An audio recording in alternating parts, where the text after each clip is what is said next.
Once again. तो आज हम स्टार्ट करेंगे प्लांट फिजियोलॉजी का next topic and that is plant hormones, जिसको आप फाइटो हार्मोन्स भी बोलते हो।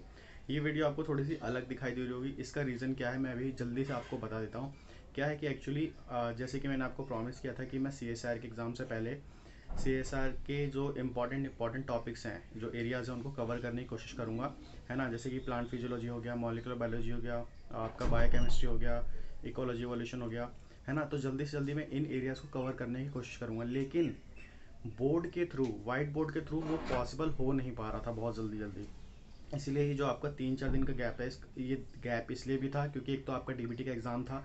तो मैंने सोचा कि आप पहले आराम से DBT का एग्ज़ाम दे लो, रिलैक्स हो जाओ 1-2 दिन, फिर आप के लिए वापस मैं वीडियो अपलोड करना स्टार्ट करूँगा। और इसी ड्यूरेशन में मुझे कुछ सोचने का भी टाइम मिल गया और मैंने एक अपने लिए भी कुछ नया सीखा है। और उससे क्या होगा कि हम जल्दी जल्दी सिलेबस को कवर करेंगे, ठीक है। तो उसमें हम कैसे डिस्कस करेंगे कि आपके सामने ब्लैंक स्क्रीन होगी ब्लैक कलर की, और उस पर हम लिख लिख के पढ़ेंगे। तो इससे क्या होगा, जल्दी जल्दी आपका सिलेबस कवर होगा, है ना। तो अभी जल्दी से हम प्लांट फिजियोलॉजी कवर करेंगे, राइट।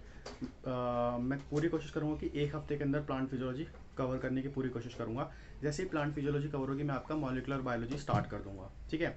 और फिर इकोलॉजी एंड इवोल्यूशन। तो ये 5-6 यूनिट्स जो मैंने आपको इंपॉर्टेंट बताई थी, क्योंकि यहाँ से आपके मेजर क्वेश्चंस पूछे जाते हैं। तो मैं जल्दी से इन एरियाज़ को कवर करने की कोशिश करूँगा और ये पॉसिबल हो पाएगा ब्लैक स्क्रीन के हेल्प से। तो ब्लैक स्क्रीन पे क्या होता है कि जल्दी जल्दी आप, जैसे आप कॉपी में लिखते हो वैसे ही मैं पेन टैबलेट पे लिख सकता हूँ। मैंने पेन टैबलेट मंगाया आपके लिए, है ना। तो इससे क्या होगा, हम जल्दी जल्दी सारे टॉपिक्स को कवर कर पाएंगे, ठीक है। तो आज से हम CSIR के एग्ज़ाम तक उसी की हेल्प से पढ़ेंगे, ठीक है।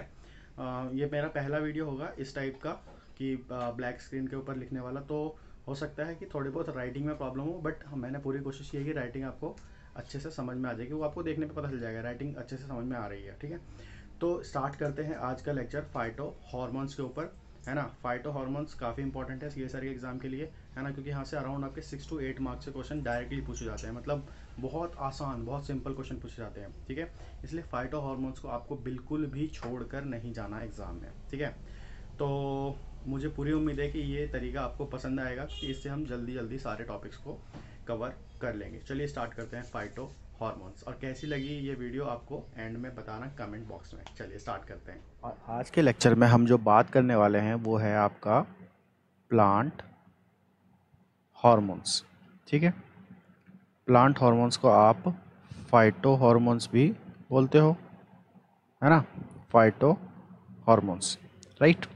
तो प्लांट हार्मोन्स आपके लिए बहुत इंपॉर्टेंट है अगर आप CS का एग्ज़ाम देना चाहते हैं, CSIR की प्रिपरेशन कर रहे हैं। क्यों?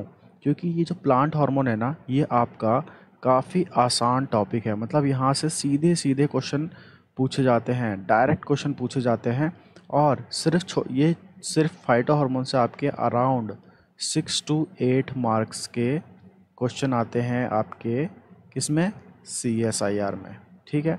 तो इसको छोड़कर जाना, इन 6 से 8 नंबर जो कि बहुत आसानी से you can get 6 to 8 marks very easily by just memorising the functions of 4-5 plant hormones and by reading about the signalling of plant hormones. और वो बहुत आसान है, बहुत ज़्यादा आसान है प्लांट हार्मोन्स के बारे में, ठीक है। तो आज हम स्पेसिफिकली सिर्फ वही बातें जानेंगे प्लांट हार्मोन्स के बारे में जो आपके CSIR के लिए इम्पॉर्टेंट है, ठीक है।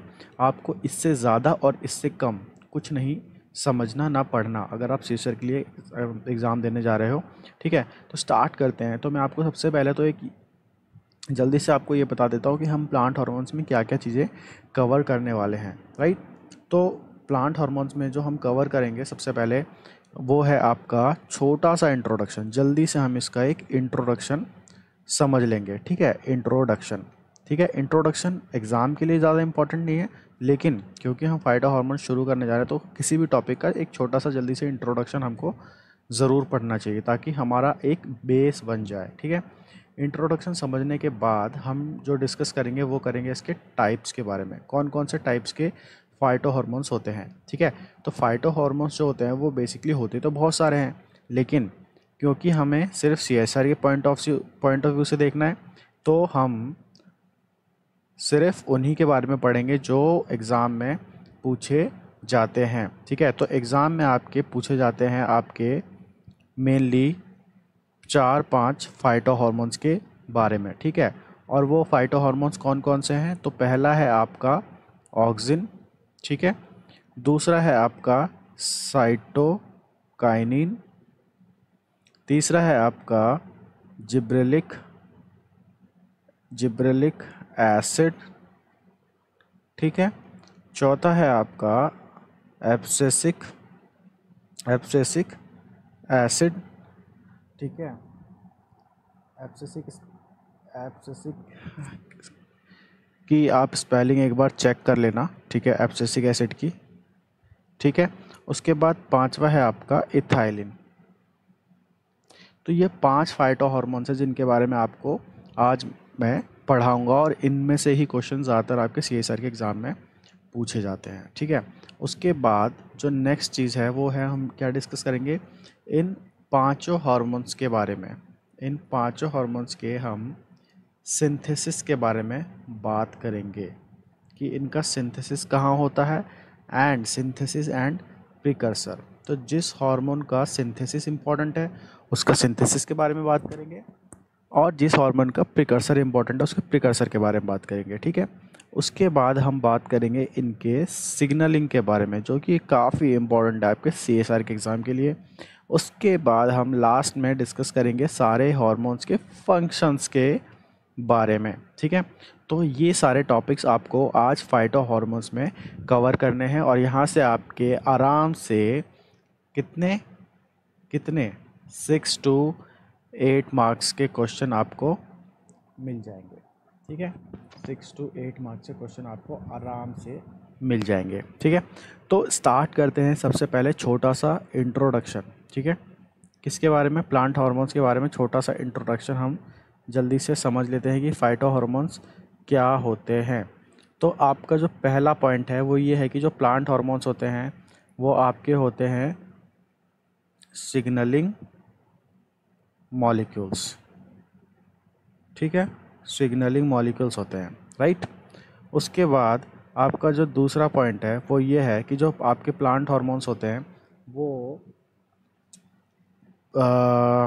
अकर इन वेरी लो कॉन्सनट्रेशन, काफ़ी कम कॉन्सनट्रेशन में प्लांट में पाए जाते हैं। तीसरा जो इसका पॉइंट है वो ये है कि ये इन्वॉल्व होते हैं आपके involved in all aspects of growth. ठीक है, अब ये जो ऑल एस्पेक्ट्स की बात कर रहे हैं कि जितने भी ग्रोथ रिलेटेड चीज़ें होती है प्लांट में उन सब में आपके फाइटो हार्मोन्स इन्वॉल्व होते हैं। ठीक है, तो हम जल्दी से जानते हैं कि किस किस चीज़ में ये इन्वॉल्व होता है। देखो, आपको पता है कि प्लांट हार्मोन्स आपको पता है कि जो ग्रोथ है वो कहाँ से होती है स्टार्ट प्लांट हार्मोन्स में? वो आपकी स्टार्ट होती है कहाँ से? एम्ब्रियोजेनेसिस से। ठीक है, तो प्लांट हार्मोन्स आपके एम्ब्रियोजेनेसिस में भी इन्वॉल्व होते हैं।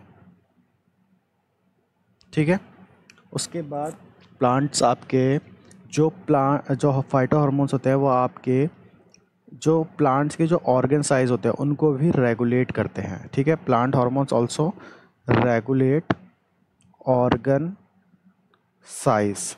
ठीक है, तीसरी चीज़ ये जो इन्वॉल्व होते हैं आपके पैथोजन डिफेंस में भी इन्वॉल्व होते हैं, पैथोजन डिफेंस में इन्वॉल्व होते हैं। ठीक है, चौथी चीज़ जो इम्पोर्टेंट है वो आपकी स्ट्रेस स्ट्रेस टॉलरेंस में भी इन्वॉल्व होते हैं, स्ट्रेस टॉलरेंस। ठीक है, प्लांट्स के ऊपर अगर कोई स्ट्रेस आता है तो वहाँ पे फाइटो हार्मोन्स उनकी मदद करते हैं उसको ओवरकम करने के लिए। ठीक है, और जो फिफ्थ इम्पॉर्टेंट पॉइंट है वो है आपका कि प्लांट फाइटो हार्मोन्स होते हैं आपके प्लांट्स के रिप्रोडक्टिव डेवलपमेंट में भी इन्वॉल्व होते हैं। ठीक है, तो ये चीज़ थी प्लांट्स के बारे में छोटा सा इंट्रोडक्शन। ठीक है, इसके बाद एक क्वेश्चन है जो मैं आपको बताना चाहता हूँ, आपके साथ शेयर करना चाहता हूँ। वो ये है कि हो सकता है ये क्वेश्चन आपके एग्ज़ाम में आ जाए। ठीक है, बट अगर नहीं भी आता तो ये आपके लिए जानना बहुत इम्पॉर्टेंट है। वो ये है कि क्वेश्चन जो है वो ये है कि डिफरेंस क्या होता है, difference between plant hormone and animal hormones. ठीक है, प्लांट हार्मोन्स और एनिमल हार्मोन्स में डिफरेंस क्या होता है। ठीक है, तो सबसे पहले हम बात करते हैं एनिमल हार्मोन्स की, एनिमल हार्मोन्स की। ठीक, तो आपको पता है कि एनिमल हार्मोन्स कैसे कैसे सिंथेसाइज, कहाँ पे सिंथेसाइज होते हैं। क्या होता है कि सम specialised glands are involved in hormone synthesis and secretion। समझ में आ रही चीज़। तो एनिमल्स की अगर हम बात करें, एनिमल हार्मोन्स की अगर हम बात करें, तो एनिमल्स में हार्मोन्स जो होते हैं वो कुछ स्पेशलाइज्ड सेल्स में ही सिंथेसाइज होते हैं। ठीक है, लेकिन जब हम प्लांट हार्मोन्स की बात करेंगे, ठीक है, जब हम प्लांट हार्मोन्स की बात करेंगे तो क्या होता है कि प्लांट्स में क्या होता है ना कि each cell is involved and capable of synthesizing phytohormones. यहाँ ये चीज़ आपको समझ में आई है ना। तो दोनों के बीच में ये डिफरेंस है कि प्लांट का हर एक सेल आपका फाइटो हार्मोन्स को सिंथेसाइज कर सकता है और सिक्रीट कर सकता है, लेकिन एनिमल्स में कुछ स्पेशलाइज्ड ग्लैंड्स ही होते हैं जो कि आपके एनिमल हार्मोन्स को सिंथेसाइज करते हैं और सिक्रीट करते हैं। ठीक है, तो ये तो हो गया आपका छोटा सा बेसिक इंट्रोडक्शन प्लांट्स के बारे में जो काफ़ी इम्पॉर्टेंट है। ठीक है, अब हम अपना शुरुआत करते हैं अपने पहले हार्मोन से, और आपको पता है उसका नाम क्या है, उसका नाम है आपका ऑक्सिन। ठीक है, तो हम स्टार्ट कहाँ से करेंगे, ऑक्सिन से। ठीक है, ऑक्सिन से, ये है आपका पहला फर्स्ट। ठीक है, तो ऑक्सिन के बारे में सबसे पहले हम क्या पढ़ेंगे, तो ऑक्सिन के बारे में हम सबसे पहले पढ़ेंगे इसका जो मेजर साइट ऑफ बायोसिंथेसिस है वो क्या होता है ना, मेजर साइट ऑफ सिंथेसिस। ठीक है, आप में से बहुत सारे लोगों को पता होगा कि जो इसका मेजर साइट ऑफ सिंथेसिस होता है वो होता है आपका शूट एपेक्स। ठीक है, शूट एपेक्स एंड लीव्स। तो ये शूट एपेक्स और लीव्स में ही सिंथेसाइज होता है। ठीक है, बट कभी कभी क्या होता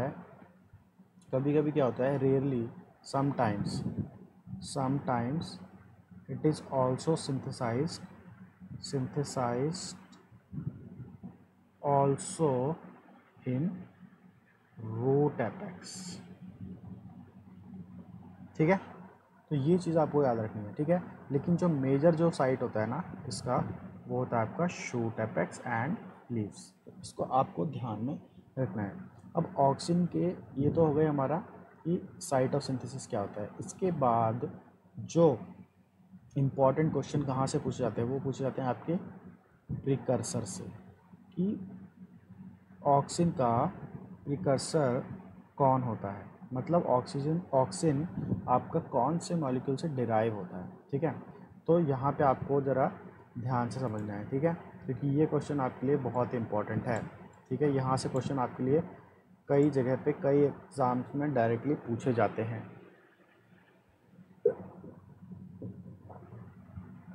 तो देखो क्या होता है, आपने एक अमीनो एसिड का नाम सुना होगा। ठीक है, एक अमीनो एसिड का नाम सुना होगा, ट्रिप्टोफेन, है ना। ट्रिप्टोफेन के बारे में आपने सुना होगा नाम, ये एक अमीनो एसिड होता है। ठीक है, तो इस ट्रिप्टोफेन से ही आपका बनता है क्या, इंडोल एसिटिक एसिड। ठीक है, इस ट्रिप्टोफेन से आपका बनता है इंडोल एसिटिक एसिड, और ये इंडोल एसिटिक एसिड ही आपका कहलाता है क्या, ऑक्सिन। ठीक है, लेकिन क्या ये इंडोल एसिटिक एसिड जिसको हम ऑक्सिन बोलते हैं, क्या ये ट्रिप्टोफेन से डायरेक्टली बन जाता है? तो इसका आंसर है नो। ठीक है, ये डायरेक्टली नहीं बनता। ठीक है, तो इसके होते हैं आपके दो पाथवे। ठीक है, दो पाथवे होते हैं, पहला और दूसरा। तो हमें दोनों पाथवों को ध्यान से समझना है और यहीं से एग्ज़ाम में क्वेश्चन पूछा जाता है। तो अब हम समझेंगे कि ये दो तरीके से कैसे बन सकता है, क्योंकि डायरेक्टली तो बनता है नहीं। तो सबसे पहले हम चलते हैं अपने पहले पाथवे पे। ठीक है, तो पहले पाथवे को आप समझिए ध्यान से। अगर ट्रिप्टोफेन का, ठीक है, अगर ट्रिप्टोफेन का आपका डी कार्बोक्सिलेशन होता है, डी कार्बोक्सिलेशन, ठीक है, आपका अगर ट्रिप्टोफेन का डी कार्बोक्सिलेशन हो रहा है, आपको पता है ना कि जब डी कार्बोक्सिलेशन होता है तो आपका क्या निकलता है, आपका निकलता है CO2, है ना, उसी को तो बोलते हैं डी कार्बोक्सिलेशन। तो जब आपका डी कार्बोक्सिलेशन होता है तो क्या आपका बनता है ट्रिप्टामाइन, ट्रिप्टामाइन। ठीक है, तो ट्रिप्टोफेन का डी कार्बोक्सिलेशन होने की वजह से आपका बनता है ट्रिप्टामाइन।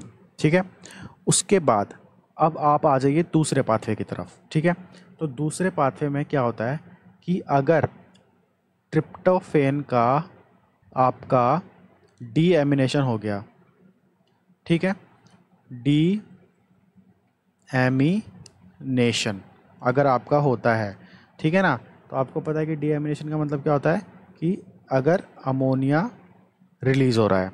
ठीक है, तो अगर आपका डी एमिनेशन होता है किसका, ट्रिप्टोफेन का, तो आपका बनेगा दूसरा मॉलिक्यूल जिसको आप बोलते हो इंडोल पायरुविक एसिड।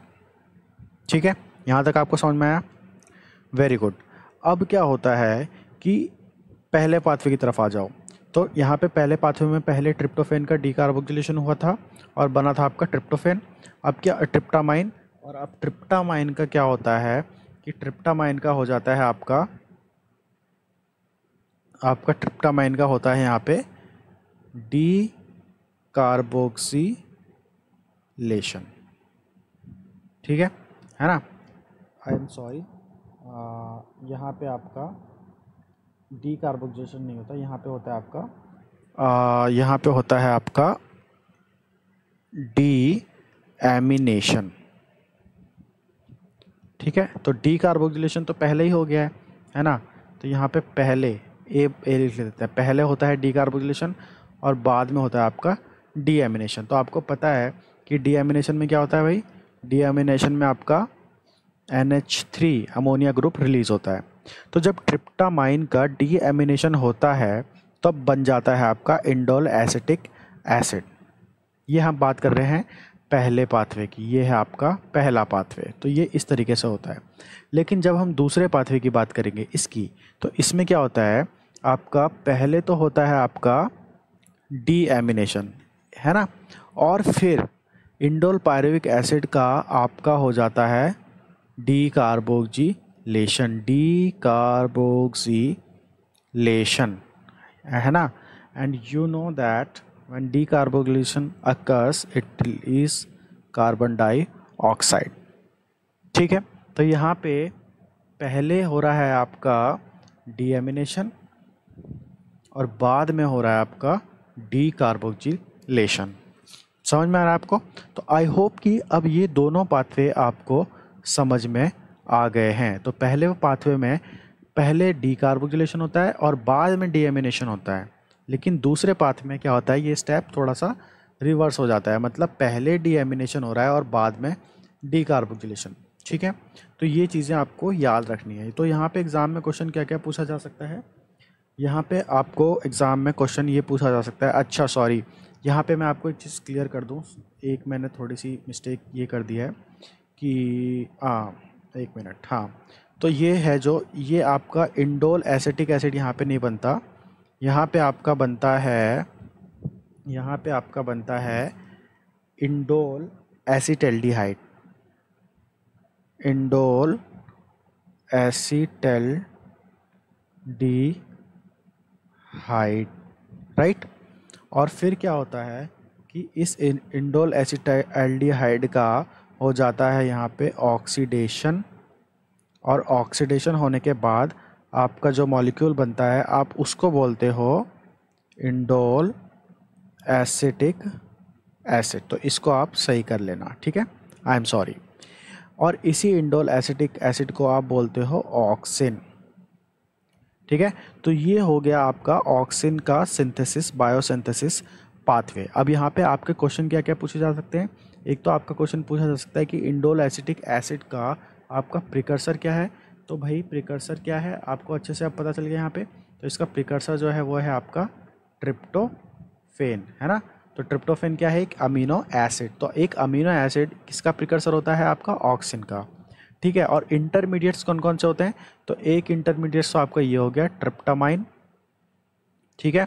और दूसरा इंटरमीडिएट होगा आपका इंडोल पायरुविक एसिड, है ना, राइट। और तीसरा जो इंटरमीडिएट हो गया वो हो गया आपका इंडोल एसिटल्डिहाइड। तो ये सारे इंटरमीडिएट्स आते हैं ट्रिप्टोफेन से इंडोल एसिटिक एसिड बनने के बीच में, ठीक है। तो ये सारी चीज़ें आपको ध्यान में रखनी है ना। तो इसके बाद हम चलते हैं, डिस्कशन करते हैं किसके बारे में। अब हम बात करेंगे ऑक्सिन के ट्रांसपोर्ट के बारे में, ठीक है। तो ऑक्सिन का ट्रांसपोर्ट मैं आपको बता दूं कि काफ़ी इम्पॉर्टेंट है, और यहाँ से भी क्वेश्चन कई बार एग्ज़ाम में डायरेक्टली उठा के पूछ लिए गए हैं। तो जैसे कि मैंने आपको स्टार्टिंग में ही बताया कि हम लोग बात ही उन चीज़ों की करेंगे जो आपके CSIR के लिए इम्पॉर्टेंट है, ठीक है। तो अब हम क्या पढ़ेंगे भाई, हम पढ़ेंगे ऑक्सिन का ट्रांसपोर्ट, ऑक्सिन का ट्रांसपोर्ट पढ़ेंगे, ठीक है।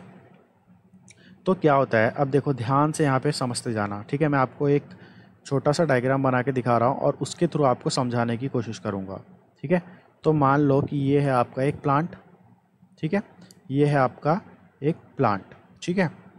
मेरी ड्राइंग अच्छी सी बन रही है यहाँ पे तो, है ना। मुझे ड्राइंग पेंटिंग्स वगैरह का शौक़ है, ठीक है। और इसके थ्रू मैं आपको अपनी ये कलाकारी भी दिखा सकता हूँ, ठीक है। खैर ध्यान दीजिए ज़रा, ठीक है। तो ये आपका एक प्लांट है, राइट। अब क्या होता है कि ऑक्सीजन का जो सिंथेसिस होता है ना, वो मैंने बताया था आपको स्टार्टिंग में, अगर आपको याद हो कि जो ऑक्सीजन का सिंथेसिस होता है वो होता है आपका कहाँ पे, शूट्स में, शूट में, ठीक है। कहाँ पे होता है, शूट, एपेक्स, है ना, एंड लीव्स, है ना। तो लीव्स और शूट एपेक्स में होता है। और कहाँ पे होता है आपका, ये होता है ऊपर के साइड, ठीक है, अप साइड, प्लांट्स के ऊपर के एरियाज़ में, ठीक है। ऊपर के एरियाज़ में आपके किसका सिंथेसिस होता है, आपके ऑक्सीजन का सिंथेसिस होता है, ठीक है। और अब आप यहाँ पे ध्यान से देखना कि ये तो आपका क्या है, बेस है प्लांट का, है ना। और यहाँ से आपका क्या है, प्लांट की रूट्स हैं, ठीक है। तो अब यहाँ पे आप ध्यान से समझो कि क्या होता है कि जो ऑक्सीजन है वो बनता तो आपका ऊपर की तरफ है, अपसाइड बनता है, ठीक है, ऊपर बनता है। और वो ऊपर से फिर आपका ट्रांसपोर्ट होता है आपके प्लांट के नीचे की तरफ, ठीक है। तो ये क्या है, प्लांट का बेस है, ठीक है। तो क्योंकि जो ऑक्सीजन है वो आपका बेस की तरफ ट्रांसपोर्ट हो रहा है, इसीलिए जो पहला जो इसका नाम दिया गया ट्रांसपोर्ट का, ऑक्सीजन ट्रांसपोर्ट का, वो दिया गया basipetal, basipetal manner of transport, ठीक है। तो पहला आपको ये टर्म याद रखना है कि इसका ट्रांसपोर्ट जो होता है वो होता है आपका बेसिपिटल मैनर में, ठीक है। दूसरी चीज़ देखो, इसका सिंथेसिस हो रहा है आपके ऊपर के पोर्शन में, ऊपर के एरियाज़ में, है ना। और वो ऊपर से हमेशा नीचे आ रहा है, कभी भी वो नीचे से ऊपर नहीं जाता, है ना, तो वो उसका फ्लो कैसा है, एक ही डायरेक्शन में है, राइट, ऊपर से नीचे की तरफ। इसीलिए इसका जो ट्रांसपोर्ट होता है वो आपका होता है यूनी डायरेक्शनल। ये आपको याद रखना है, यूनी डायरेक्शनल ट्रांसपोर्ट। ठीक, अब तीसरा जो इसका नाम दिया गया है वो पोलर ट्रांसपोर्ट। ठीक है, पोलर ट्रांसपोर्ट, तो एक पोल की तरफ इसका डायरेक्शन में, एक ही डायरेक्शन में इसका ट्रांसपोर्ट होता है, इसलिए इसको पोलर ट्रांसपोर्ट बोला जाता है। तो ये तीन चीज़ें, ये तीन नाम इसके आपको याद रखने हैं, basipetal manner, unidirectional and polar transport. ठीक है, तो अब इसके बाद जो हम पढ़ने जा रहे हैं ना, वो हम पढ़ेंगे इसका मैकेनिज़्म। ठीक है, कि ये कैसे पोलर ट्रांसपोर्ट इसका क्यों होता है। ठीक है, पोलर ट्रांसपोर्ट इसका क्यों होता है, ये एक ही डायरेक्शन में यूनी डायरेक्शनल इसका क्यों होता है ट्रांसपोर्ट। ठीक है, और वो रीज़न आपके लिए काफ़ी इम्पॉर्टेंट है। और मैं बता दूं कि वो जो अब हम पढ़ने जा रहे हैं मैकेनिज़्म, वो आपके CSIR के एग्ज़ाम के लिए 100% इम्पॉर्टेंट है, इम्पॉर्टेंट फॉर CSIR। तो अब उसको आप ध्यान से देखेंगे। ठीक है, चलिए तो स्टार्ट करते हैं हम क्या, मैकेनिज़्म ऑफ ऑक्सीजन ट्रांसपोर्ट, मतलब एक ही डायरेक्शन में ऑक्सीजन का ट्रांसपोर्ट क्यों होता है और कैसे होता है। ठीक है, तो जब आप ये समझेंगे कि कैसे होता है ऑक्सीजन का ट्रांसपोर्ट, तो आपको अपने आप बीच में ये समझ में आने लग जाएगा कि इसका यूनी डायरेक्शनल ट्रांसपोर्ट ही क्यों होता है। ठीक है, तो हम स्टार्ट करें, है ना, तो स्टार्ट कर रहे हैं हम क्या, mechanism, mechanism of polar transport of oxygen. ठीक है, राइट, चलिए तो अब आपको समझाने के लिए मैं यहाँ पे एक आपके लिए एक डायग्राम बना रहा हूँ। ठीक है, सेल का डायग्राम, उसके थ्रू आपको मैं समझाने की कोशिश करूँगा। ठीक है, लेकिन डायग्राम बनाने से पहले और आपको समझाने से पहले मैं आपको कुछ बेसिक्स हैं जो आपको पता होने चाहिए। ठीक है, ऑक्सीजन के बारे में और ट्रांसपोर्ट के बारे में। ठीक है, तो सबसे पहले उन बेसिक्स को समझ लेते हैं, बेसिक्स को क्लियर कर लेते हैं। तो मैं आपको बता दूं कि जो ऑक्सीजन का जो ट्रांसपोर्ट होता है ना, वो यूनिडायरेक्शनल होता है, आपको पता है। ठीक है, तो जो ट्रांसपोर्ट ऑफ ऑक्सीजन होता है वो आपका होता है 2 स्टेप्स में कंप्लीट। एक तो होता है आपका इनफ्लक्स, ठीक है, और दूसरा होता है आपका ईफ्लक्स। ठीक है, एक होता है इनफ्लक्स और दूसरा होता है आपका ईफ्लक्स। ठीक है, तो इनफ्लक्स का मतलब होता है आपका कि, इनफ्लक्स का मतलब आपका क्या होता है, इनफ्लक्स का मतलब होता है आपका कि ट्रांसपोर्ट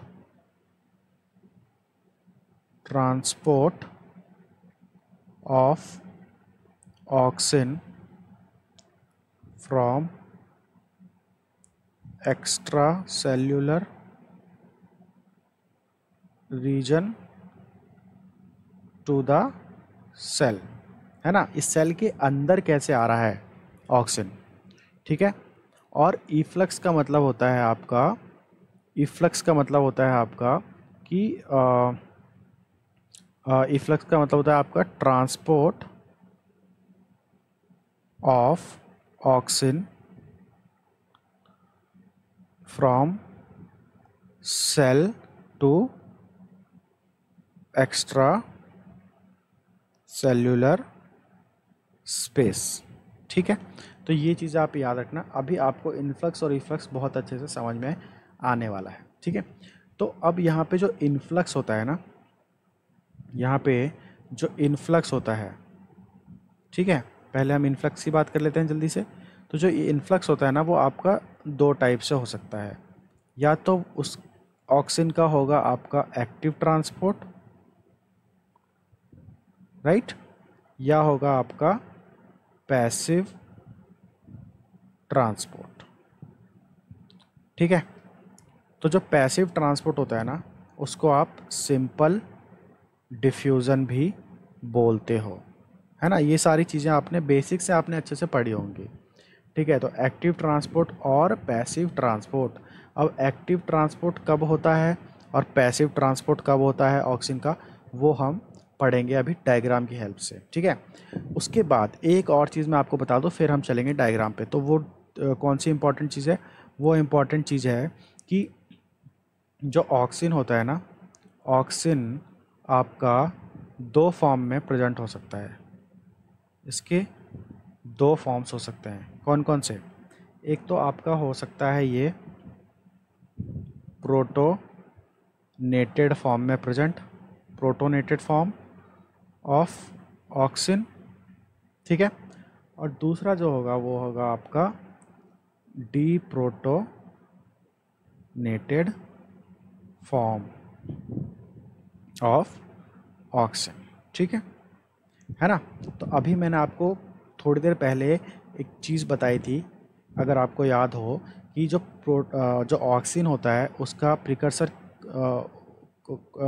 उसको दूसरा नाम क्या होता है, उसका दूसरा नाम होता है इंडोल एसिटिक एसिड, ठीक है ना। इंडोल एसिटिक एसिड याद है, गुड। तो यहाँ पे प्रोटोनेटेड फॉर्म ऑफ ऑक्सीजन का मतलब ये होता है कि indole acetic acid is present in protonated form, मतलब इसके पास एक प्रोटॉन भी होगा, इसके साथ अटैच्ड होगा एक आपका हाइड्रोजन आयन। लेकिन डी प्रोटोनेटेड फॉर्म में क्या होगा कि इसके पास प्रोटॉन नहीं होगा, ये डी प्रोटोनेटेड होगा, तो इसका मतलब इस पर एक नेगेटिव चार्ज होगा, ठीक है। ये चीज़ समझ में आई, ये बहुत इंपॉर्टेंट है, इसको आपको ध्यान रखना है, तभी आपको आगे के कंसेप्ट समझ में आएंगे। तो ये जो होता है वो आपका होता है अनचार्ज्ड, और ये होता है आपका नेगेटिवली चार्ज्ड, नेगेटिवली चार्ज, ठीक है। तो अब आप उस डायग्राम को समझने के लिए पूरी तरीके से तैयार है, ठीक है। तो चलिए समझते हैं।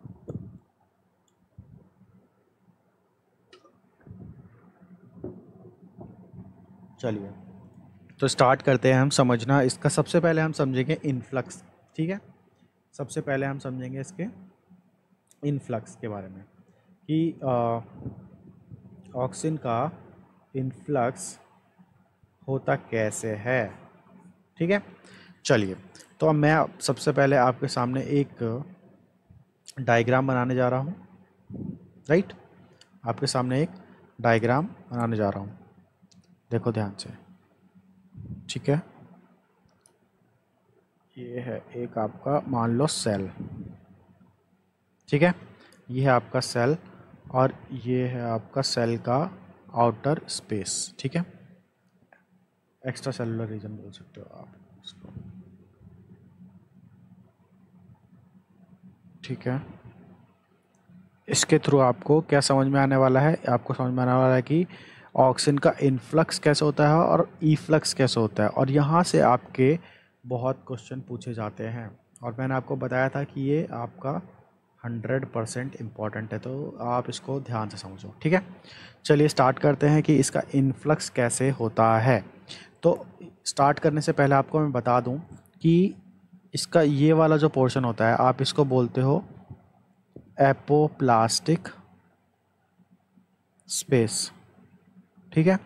और ये वाला जो आपका पोर्शन होता है वो होता है आपका सेल, है ना, इनसाइड द सेल। समझ रहे हो इसको, सेल साइटोप्लाज्म बोल सकते हो, सेल साइटोसोल बोल सकते हो, ठीक है। ठीक है, अब चलिए स्टार्ट करते हैं हम अपना मेन कंसेप्ट जिसका हम बहुत देर से इंतज़ार कर रहे थे, ठीक है। तो अभी मैंने आपको बताया था कि ऑक्सीजन के आपके होते हैं दो फॉर्म्स, ठीक है। एक होता है आपका प्रोटोनेटेड फॉर्म और एक होता है आपका डीप्रोटोनेटेड फॉर्म, ठीक है। तो आप देखो यहाँ जो एपोप्लास्टिक रीजन होता है ना, वहाँ पे आपका जो ऑक्सीजन होता है वो दोनों फॉर्म में प्रेजेंट हो सकता है, ठीक है। ये तो हो गया आपका ये वाला जो हो गया वो हो गया आपका डीप्रोटोनेटेड फॉर्म, और ये वाला जो हो गया वो हो गया आपका प्रोटोनेटेड फॉर्म, ठीक है। अब यहाँ पे देखो क्या होता है कि क्योंकि ये दो फॉर्म में प्रेजेंट है, ठीक है, ये आपका डीप्रोटोनेटेड और ये आपका प्रोटोनेटेड दो फॉर्म में है, इसीलिए इनका दो तरीके से ट्रांसपोर्ट हो सकता है, ठीक है। मैंने आपको बताया था ना पहले कि जो इनफ्लक्स होता है वो आपका दो टाइप्स होता है, एक्टिव ट्रांसपोर्ट और पैसिव ट्रांसपोर्ट। वही चीज़ें आपको यहाँ पे समझनी है, ठीक है। तो सबसे पहले हम समझ लेते हैं जो सबसे सिंपल है, ठीक है। तो सबसे सिंपल क्या है देखो कि जो आपका प्रोटोनेटेड फॉर्म होता है, क्योंकि इस पे तो कोई चार्ज है नहीं, तो ये क्या करता है, आपका सिंपली डिफ्यूज़ हो जाता है सेल में, आराम से सेल मेम्ब्रेन के थ्रू पास हो जाता है। ठीक है, किसके थ्रू, आपका सिंपल डिफ्यूज़न के थ्रू, यानी पैसिव डिफ्यूज़न के थ्रू, पैसिव ट्रांसपोर्ट के थ्रू। ठीक है, समझ में है आपको? आपको एक्टिव पैसिव ट्रांसपोर्ट पढ़ना है, उसके बाद आपको ये इजीली समझ में आ जाएगा। ठीक है, तो नहीं पढ़ा तो आप बाद में पढ़ लेना। ठीक है, कि एक्टिव ट्रांसपोर्ट क्या होता है, पैसिव ट्रांसपोर्ट क्या होता है। ठीक है, चलिए, तो यहाँ पे ऑक्सीजन का हो गया पैसिव ट्रांसपोर्ट। कौन सा ऑक्सीजन का? जो प्रोटोनेटेड फॉर्म में था, और ये आ गया आपके सेल के अंदर। ठीक है, तो यहाँ पे आपका ये protonated form of cell oxygen cell के अंदर आ चुका है। ठीक है, अब देखो आगे कि ये जो डीप्रोटोनेटेड फॉर्म होता है, इसका कैसे ट्रांसपोर्ट होता है। ठीक है, तो इसका तो प्रोटोनेटेड वाले का तो पैसिव ट्रांसपोर्ट के थ्रू हो गया, लेकिन अब जो डीप्रोटोनेटेड फॉर्म है उसका होता है आपका एक्टिव ट्रांसपोर्ट। ठीक है, और आपने अगर एक्टिव ट्रांसपोर्ट पढ़ा होगा तो आपने पढ़ा होगा कि एक्टिव ट्रांसपोर्ट में क्या होता है, एक्टिव ट्रांसपोर्ट में क्या होता है कि यहाँ पे सेल के प्लाज्मा मेम्ब्रेन में एक प्रेजेंट होता है आपका सिम्पोटर। क्या प्रेजेंट होता है? सिम्पोटर। ठीक है, तो ये है आपका वो सिम्पोटर। ठीक है, और सिम्पोटर का काम क्या होता है आपको पता है अच्छे से? सिम्पोटर का काम होता है कि दो मॉलिक्यूल्स को एक साथ एक ही डायरेक्शन में ट्रांसपोर्ट करना। ठीक है, तो इस सिम्पोटर का नाम मैं आपको बता दूं जल्दी से कि इस सिम्पोटर का नाम आपका होता है, क्या होता है? होता है आपका ऑक्सिन, मतलब ऑक्सिन प्रोटॉन सिम्पोटर। ठीक है, तो आपको नाम से पता चल गया होगा कि ये एक तो ऑक्सीजन को ट्रांसपोर्ट करेगा और प्रोटॉन को ट्रांसपोर्ट करेगा। ठीक है, तो क्या होता है कि ये जो एपोप्लास्टिक रीजन है, यहाँ पे आपके बहुत सारे हाइड्रोजन आयंस प्रेजेंट होते हैं। ठीक है, हाई कॉन्सेंट्रेशन में। ठीक है, तो इस सिम्पोर्टर का काम क्या होता है? ये सिम्पोर्टर क्या करता है, इन हाइड्रोजन आयंस को अंदर लेके आता है सेल में। ठीक है, तो जब ये सिम्पोर्टर इन हाइड्रोजन आयंस को, इन प्रोटॉन्स को अंदर लेके आ रहा होता है, तो साथ ही साथ बोलता है कि यार तुम भी चलो मेरे साथ। किसको? ऑक्सीजन को। कौन से ऑक्सीजन को? डीप्रोटोनेटेड फॉर्म ऑफ ऑक्सीजन को। तो ये जो डीप्रोटोनेटेड ऑक्सीजन होता है वो भी सेल के अंदर आ जाता है। ठीक है, with the help of protons के साथ चिपक के ये अंदर आ जाता है। और इसमें हेल्प कौन करता है? आपका ऑक्सीजन प्रोटॉन सिम्पोर्टर। तो आपको इस तरीके से याद रखना। और इस वाले को आप फिर इस ट्रांसपोर्ट को आप क्या बोलोगे? Active transport. ठीक है, तो आपको एक्टिव ट्रांसपोर्ट और पैसिव ट्रांसपोर्ट समझ में आ गया। आपको ये भी याद रखना है कि एक्टिव ट्रांसपोर्ट के थ्रू कौन सा फॉर्म ऑफ ऑक्सीजन ट्रांसपोर्ट होता है? कौन सा होता है? डीप्रोटोनेटेड फॉर्म। और पैसिव के थ्रू आपका कौन सा होता है? Protonated form. ठीक है, तो ये चीज़ें आपको याद रखनी है। राइट, अब चलते हैं सेल के अंदर। तो देखो कि इसके साथ साथ आपका प्रोटॉन्स भी आया था, मतलब हाइड्रोजन आयंस भी आए थे, है ना? तो अब इन हाइड्रोजन आयंस का क्या होता है कि भाई अब सेल को इनको भी तो बैलेंस करना होगा। तो ये क्या करता है ना कि वापस इनको एपोप्लास्टिक स्पेस में भेजता है। ठीक है, और इसको भेजने के लिए जो ये यूज़ करता है, किसका यूज़ करता है? यहाँ पे एक होता है आपका पंप। ठीक है, और उस पंप का नाम होता है आपका वी टाइप पंप। तो ये वी टाइप पंप को यूज़ करके इन हाइड्रोजन आयंस को, इन प्रोटॉन्स को वापस एपोप्लास्टिक स्पेस में भेज देता है। तो ये चीज़ को आपको याद रखना है। ठीक है ना? तो यहाँ पे आपका होता है ऑक्सीजन प्रोटॉन सिम्पोर्टर, जो कि आपका ऑक्सीजन को, डीप्रोटोनेटेड फॉर्म ऑफ ऑक्सीजन और प्रोटॉन्स को एक साथ अंदर सेल में लेके आता है। और यहाँ पे होता है आपका वी टाइप पंप, जो क्या करता है, आपका जो प्रोटॉन्स अंदर आया है सेल में उसको वापस एपोप्लास्टिक रीजन में भेज देता है।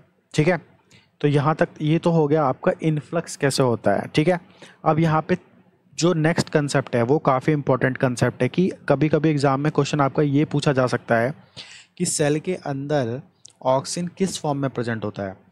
क्या वो सिर्फ डीप्रोटोनेटेड फॉर्म में होता है, ठीक है, या वो सिर्फ प्रोटोनेटेड फॉर्म में होता है या वो दोनों ही फॉर्म में प्रेजेंट होता है। ठीक है, तो इस टाइप के क्वेश्चन आपको एग्ज़ाम में पूछे जा सकते हैं। ठीक है, तो इसका आपको ध्यान से समझना है। तो अब समझते हैं क्या होता है कि जो सेल का पीएच है वो होता है आपका 7। ठीक है, सेल का पीएच कैसा होता है 7। तो इस पीएच 7 की वजह से क्या होता है कि ये जो प्रोटोनेटेड फॉर्म ऑफ ऑक्सीजन अंदर आया है ये वाला, क्या होता है कि इसका हो जाता है आपका डीप्रोटोनेशन। यहाँ पे आपका क्या हो जाता है डीप्रोटोनेशन। ठीक है, यहाँ पे आपका रिलीज हो जाता है एक आपका प्रोटोन। ठीक है, और ये वापस कन्वर्ट हो जाता है आपका डीप्रोटोनेटेड फॉर्म में। तो सेल के अंदर आपका सिर्फ डीप्रोटोनेटेड फॉर्म ऑफ ऑक्सीजन ही मिलता है। ठीक है, तो इस चीज़ को आप याद रखेंगे, राइट। इसके बाद अब हमको ये पता है कि सेल के अंदर क्या आ चुका है, आपका ऑक्सीजन आ चुका है जो कि डीप्रोटोनेटेड फॉर्म में प्रेजेंट है। ठीक है, ठीक है, समझ में आया। तो अब हमको ये समझना है कि ये जो डीप्रोटोनेटेड फॉर्म ऑफ ऑक्सीजन है वो एक सेल से दूसरे सेल में कैसे जाता है। ठीक है, एक सेल से दूसरे सेल में कैसे जाता है, तो ये प्रोसेस को अब हमको समझना है और इसी प्रोसेस को हम बोलते हैं इफ्लक्स। ठीक है, तो ये एक सेल से दूसरे सेल में कैसे जाएगा, पहले तो आएगा ये यहाँ पे एपोप्लास्टिक रीजन में और फिर एपोप्लास्टिक रीजन से वापस जाएगा दूसरे सेल में। तो ये चीज़ तो आप समझ गए हो कि एपोप्लास्टिक रीजन से कैसे ये दूसरे सेल में जाता है। इसी को तो आप इन्फ्लक्स बोलते हो, है ना, इसी को आप इन्फ्लक्स बोलते हो, राइट। और अब आपको क्या समझना है, ये वाला पोर्शन कि कैसे ये एक सेल से एपोप्लास्टिक रीजन में जाता है। ठीक है, और इसको आप बोलते हो इफ्लक्स, इफ्लक्स। ठीक है, तो अब आपको इफ्लक्स समझना है। ठीक है, तो इफ्लक्स समझते हैं अब हम। ठीक है, तो यहाँ पे ध्यान से समझना आप कि अब आपको क्या पता है कि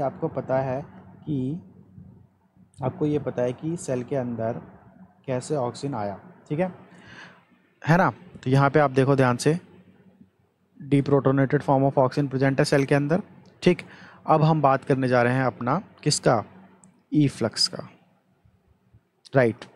तो इफ्लक्स के लिए आप दो चीज़ों को कभी मत भूलना, एक होता है आपका पी प्रोटीन और दूसरा होता है आपका ABCB पंप। ठीक है, तो पहला क्वेश्चन जो एग्ज़ाम में बार बार ये पूछा जाता है कि पी प्रोटीन कहाँ प्रेजेंट होता है, बहुत क्वेश्चन एग्ज़ाम में आए हैं इससे रिलेटेड।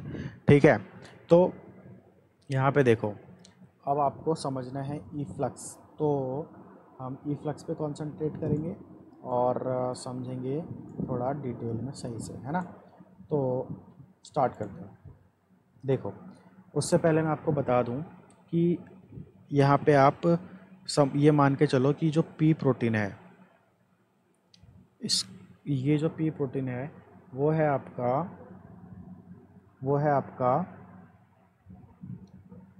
रेड कलर का। ठीक है, वो है आपका रेड कलर का।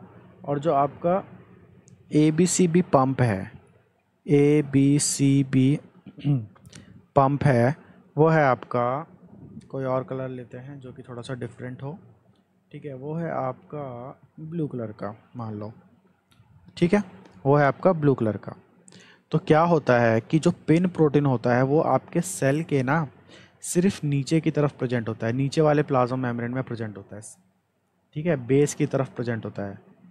यहाँ पे देख रहे हो, ये है आपका, सॉरी ये तो मैंने ABCB पंप बना दिया ना। तो ABCB पंप था आपका ब्लू कलर का। तो अभी हम बात कर रहे हैं पिन प्रोटीन की। तो पिन प्रोटीन आपका कहाँ प्रेजेंट होता है, सिर्फ बेस में, नीचे की तरफ। यहाँ पे देखो, ये है आपके पिन प्रोटीन्स। ठीक है, ये है आपके पिन प्रोटीन। ठीक है, तो ये पिन प्रोटीन जो होता है वो आपका सिर्फ बेस में प्रेजेंट होता है सेल के, ये चीज़ आपको याद रखनी है। लेकिन ये जो आपका ABCB पंप होता है ना, वो आपका होता है यूनिवर्सली लोकेटेड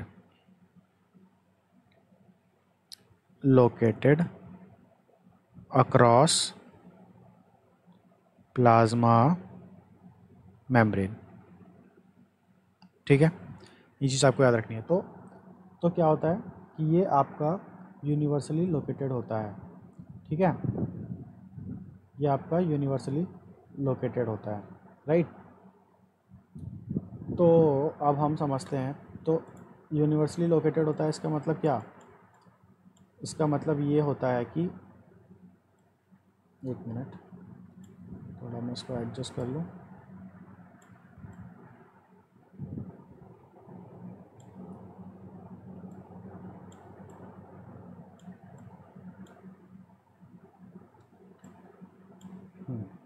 देखो यहाँ पे ध्यान से, तो यूनिवर्सली लोकेटेड होता है, इसका मतलब ये होता है कि जो आपका ABCB पंप है, ठीक है, वो आपका, देखो आपका प्लाज्मा मेम्ब्रेन में सब चारों तरफ प्रेजेंट होगा, मतलब यहाँ पे भी प्रेजेंट होगा, ठीक है, ऊपर की तरफ भी होगा और नीचे की तरफ भी होगा। तो नीचे की तरफ क्या होता है ना, ये जस्ट पिन प्रोटीन के साथ प्रेजेंट होता है आपका ABCB पंप। ठीक है, जस्ट पी प्रोटीन के साथ में साइड में प्रेजेंट होता है, राइट, आपका ABCB पंप। तो अब कि क्या होता है कि जो ऑक्सीजन जब सेल के अंदर अवेलेबल है, तो क्या होता है कि इसका काम क्या होता है, ABCB पंप का काम होता है, ये है आपका ABCB पंप, है ना, ये है आपका ABCB पंप और ये है आपका पिन प्रोटीन, राइट। ब्लू वाला है आपका ABCB पंप और रेड वाला है आपका पिन प्रोटीन। तो इस ABCB पंप का काम क्या होता है कि इसको लेके आना, किसको, ऑक्सीजन को लेके आना, ऑक्सीजन को लेके आना और भेजना पिन प्रोटीन के पास, और पिन प्रोटीन के थ्रू इसको बाहर एपोप्लास्टिक रीजन में ट्रांसपोर्ट कर देना।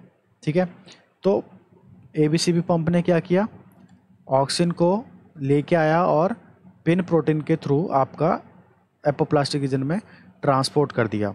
तो यहाँ पे आप दोनों का काम समझना बहुत इंपॉर्टेंट है, वेरी इंपॉर्टेंट। ठीक है, ABCB पंप का काम सिर्फ ऑक्सीजन को पिन प्रोटीन तक पहुँचाना होता है, और पिन प्रोटीन ही आपका ऑक्सीजन को एपोप्लास्टिक रीजन में सेंड करता है, ट्रांसपोर्ट करता है। ठीक है, लेकिन अगर ABCB पंप के साथ पिन प्रोटीन अटैच्ड नहीं होगा तो ये कभी भी ट्रांसपोर्ट नहीं कर पाएगा ऑक्सीजन का। ये चीज़ आपको समझ में आई, है ना। तो यहाँ पे इसने ऑक्सीजन का ट्रांसपोर्ट कर दिया है, ठीक है, किसके हेल्प से, पिन प्रोटीन की हेल्प से। अब आप यहाँ पे ध्यान से समझो कि मैंने आपको बताया था कि इसका ट्रांसपोर्ट बेसिपिटल मैनर में ही क्यों होता है, मतलब ऊपर से नीचे की तरफ ही क्यों होता है ऑक्सीजन का ट्रांसपोर्ट, है ना। ऑक्सीजन का ट्रांसपोर्ट ऊपर से नीचे ही क्यों होता है, नीचे से ऊपर क्यों नहीं होता है? इसका मेन रीज़न ये है कि जो ये पिन प्रोटीन आप देख रहे हो ना रेड कलर में, ये सिर्फ आपके बेस में ही प्रेजेंट होता है प्लाज्मा मेम्ब्रेन के। This pin protein is only present in the base of the plasma membrane, okay, it is not present on the upper side of the plasma membrane. And you know that, मैंने आपको बताया कि transport आपका pin protein ही करता है। ABCB pump जो होता है वो सिर्फ ऑक्सीजन को लेकर आता है पिन प्रोटीन तक। तो अब आप यहाँ पे समझो ज़रा इस चीज़ को कि देखो ABCB पंप तो ऊपर भी प्रेजेंट है, यहाँ पे भी है ना, इधर भी है, इधर भी है, लेकिन इसके साइड में, इसके साथ में पिन प्रोटीन प्रेजेंट नहीं है, यहाँ पे है ना, नहीं है पिन प्रोटीन प्रेजेंट। तो अब ऑक्सीजन यहाँ से बाहर निकलने की कोशिश भी करेगा तो निकल नहीं पाएगा, क्योंकि यहाँ पे पिन प्रोटीन तो है ही नहीं जो ऑक्सीजन का ट्रांसपोर्ट करता है। समझ रहे हो इस चीज़ को? इसीलिए क्या होता है कि नीचे की तरफ आपका पिन प्रोटीन प्रेजेंट होता है, इसीलिए वो हमेशा हमेशा आपका ऊपर से नीचे की तरफ ही ट्रांसपोर्ट होता है, किसका, ऑक्सीजन का। ठीक है, तो पहले वो आता है एपोप्लास्टिक रीजन में, फिर वहाँ से वापस इन्फ्लक्स के थ्रू चला जाता है दूसरे सेल में, जो कि हम पहले ऑलरेडी इन्फ्लक्स समझ चुके हैं। तो इस तरीके से आपका ऑक्सीजन का इनफ्लक्स और ईफ्लक्स होता है। ठीक है, अब आपको दोनों ही चीज़ें आराम से समझ में आ चुकी होंगी। है ना। तो ABCB पंप क्या होता है, वो होता है आपका uniformly distributed and pin protein is located only at the basal end of the plasma membrane and that's why it determine the polar transport of oxygen. ठीक है, ये चीज़ समझ में आ गया आपको, है ना। अब दूसरी चीज़ मैंने आपको बताई थी कि साइटोसोल में क्या होता है, oxygen is only present in the deprotonated form. ठीक है, समझ में आया। इसीलिए इसीलिए इसका एक रीज़न ये भी है कि ये बिना पी प्रोटीन के बाहर नहीं आ सकता ऑक्सीजन, क्योंकि ये डीप्रोटोनेटेड फॉर्म में है, चार्ज्ड है, नेगेटिवली चार्ज्ड, तो ये सिंपल डिफ्यूजन के थ्रू तो बाहर आ ही नहीं सकता। इसलिए हमेशा इसको पिन प्रोटीन की ज़रूरत पड़ती है, और जो कि प्रेजेंट होता है आपका बेस में। इसलिए आपका जो ऑक्सीजन का ट्रांसपोर्ट होता है वो बेसल ट्रांसपोर्ट होता है, बेसिपिटल मैनर होता है, यूनिडायरेक्शनल होता है। ठीक है, तो ये था आपका ऑक्सीजन के बारे में। ठीक है, इसके बाद हम चलते हैं डिस्कशन करने के लिए किसके बारे में, जो कि है आपका, वो है आपका इसका इनहिबिटर। ठीक है, कि ऑक्सीजन का इनहिबिटर क्या होता है। ठीक है, तो स्टार्ट करते हैं हम इसका, जल्दी से इनहिबिशन समझ लेते हैं। ठीक है,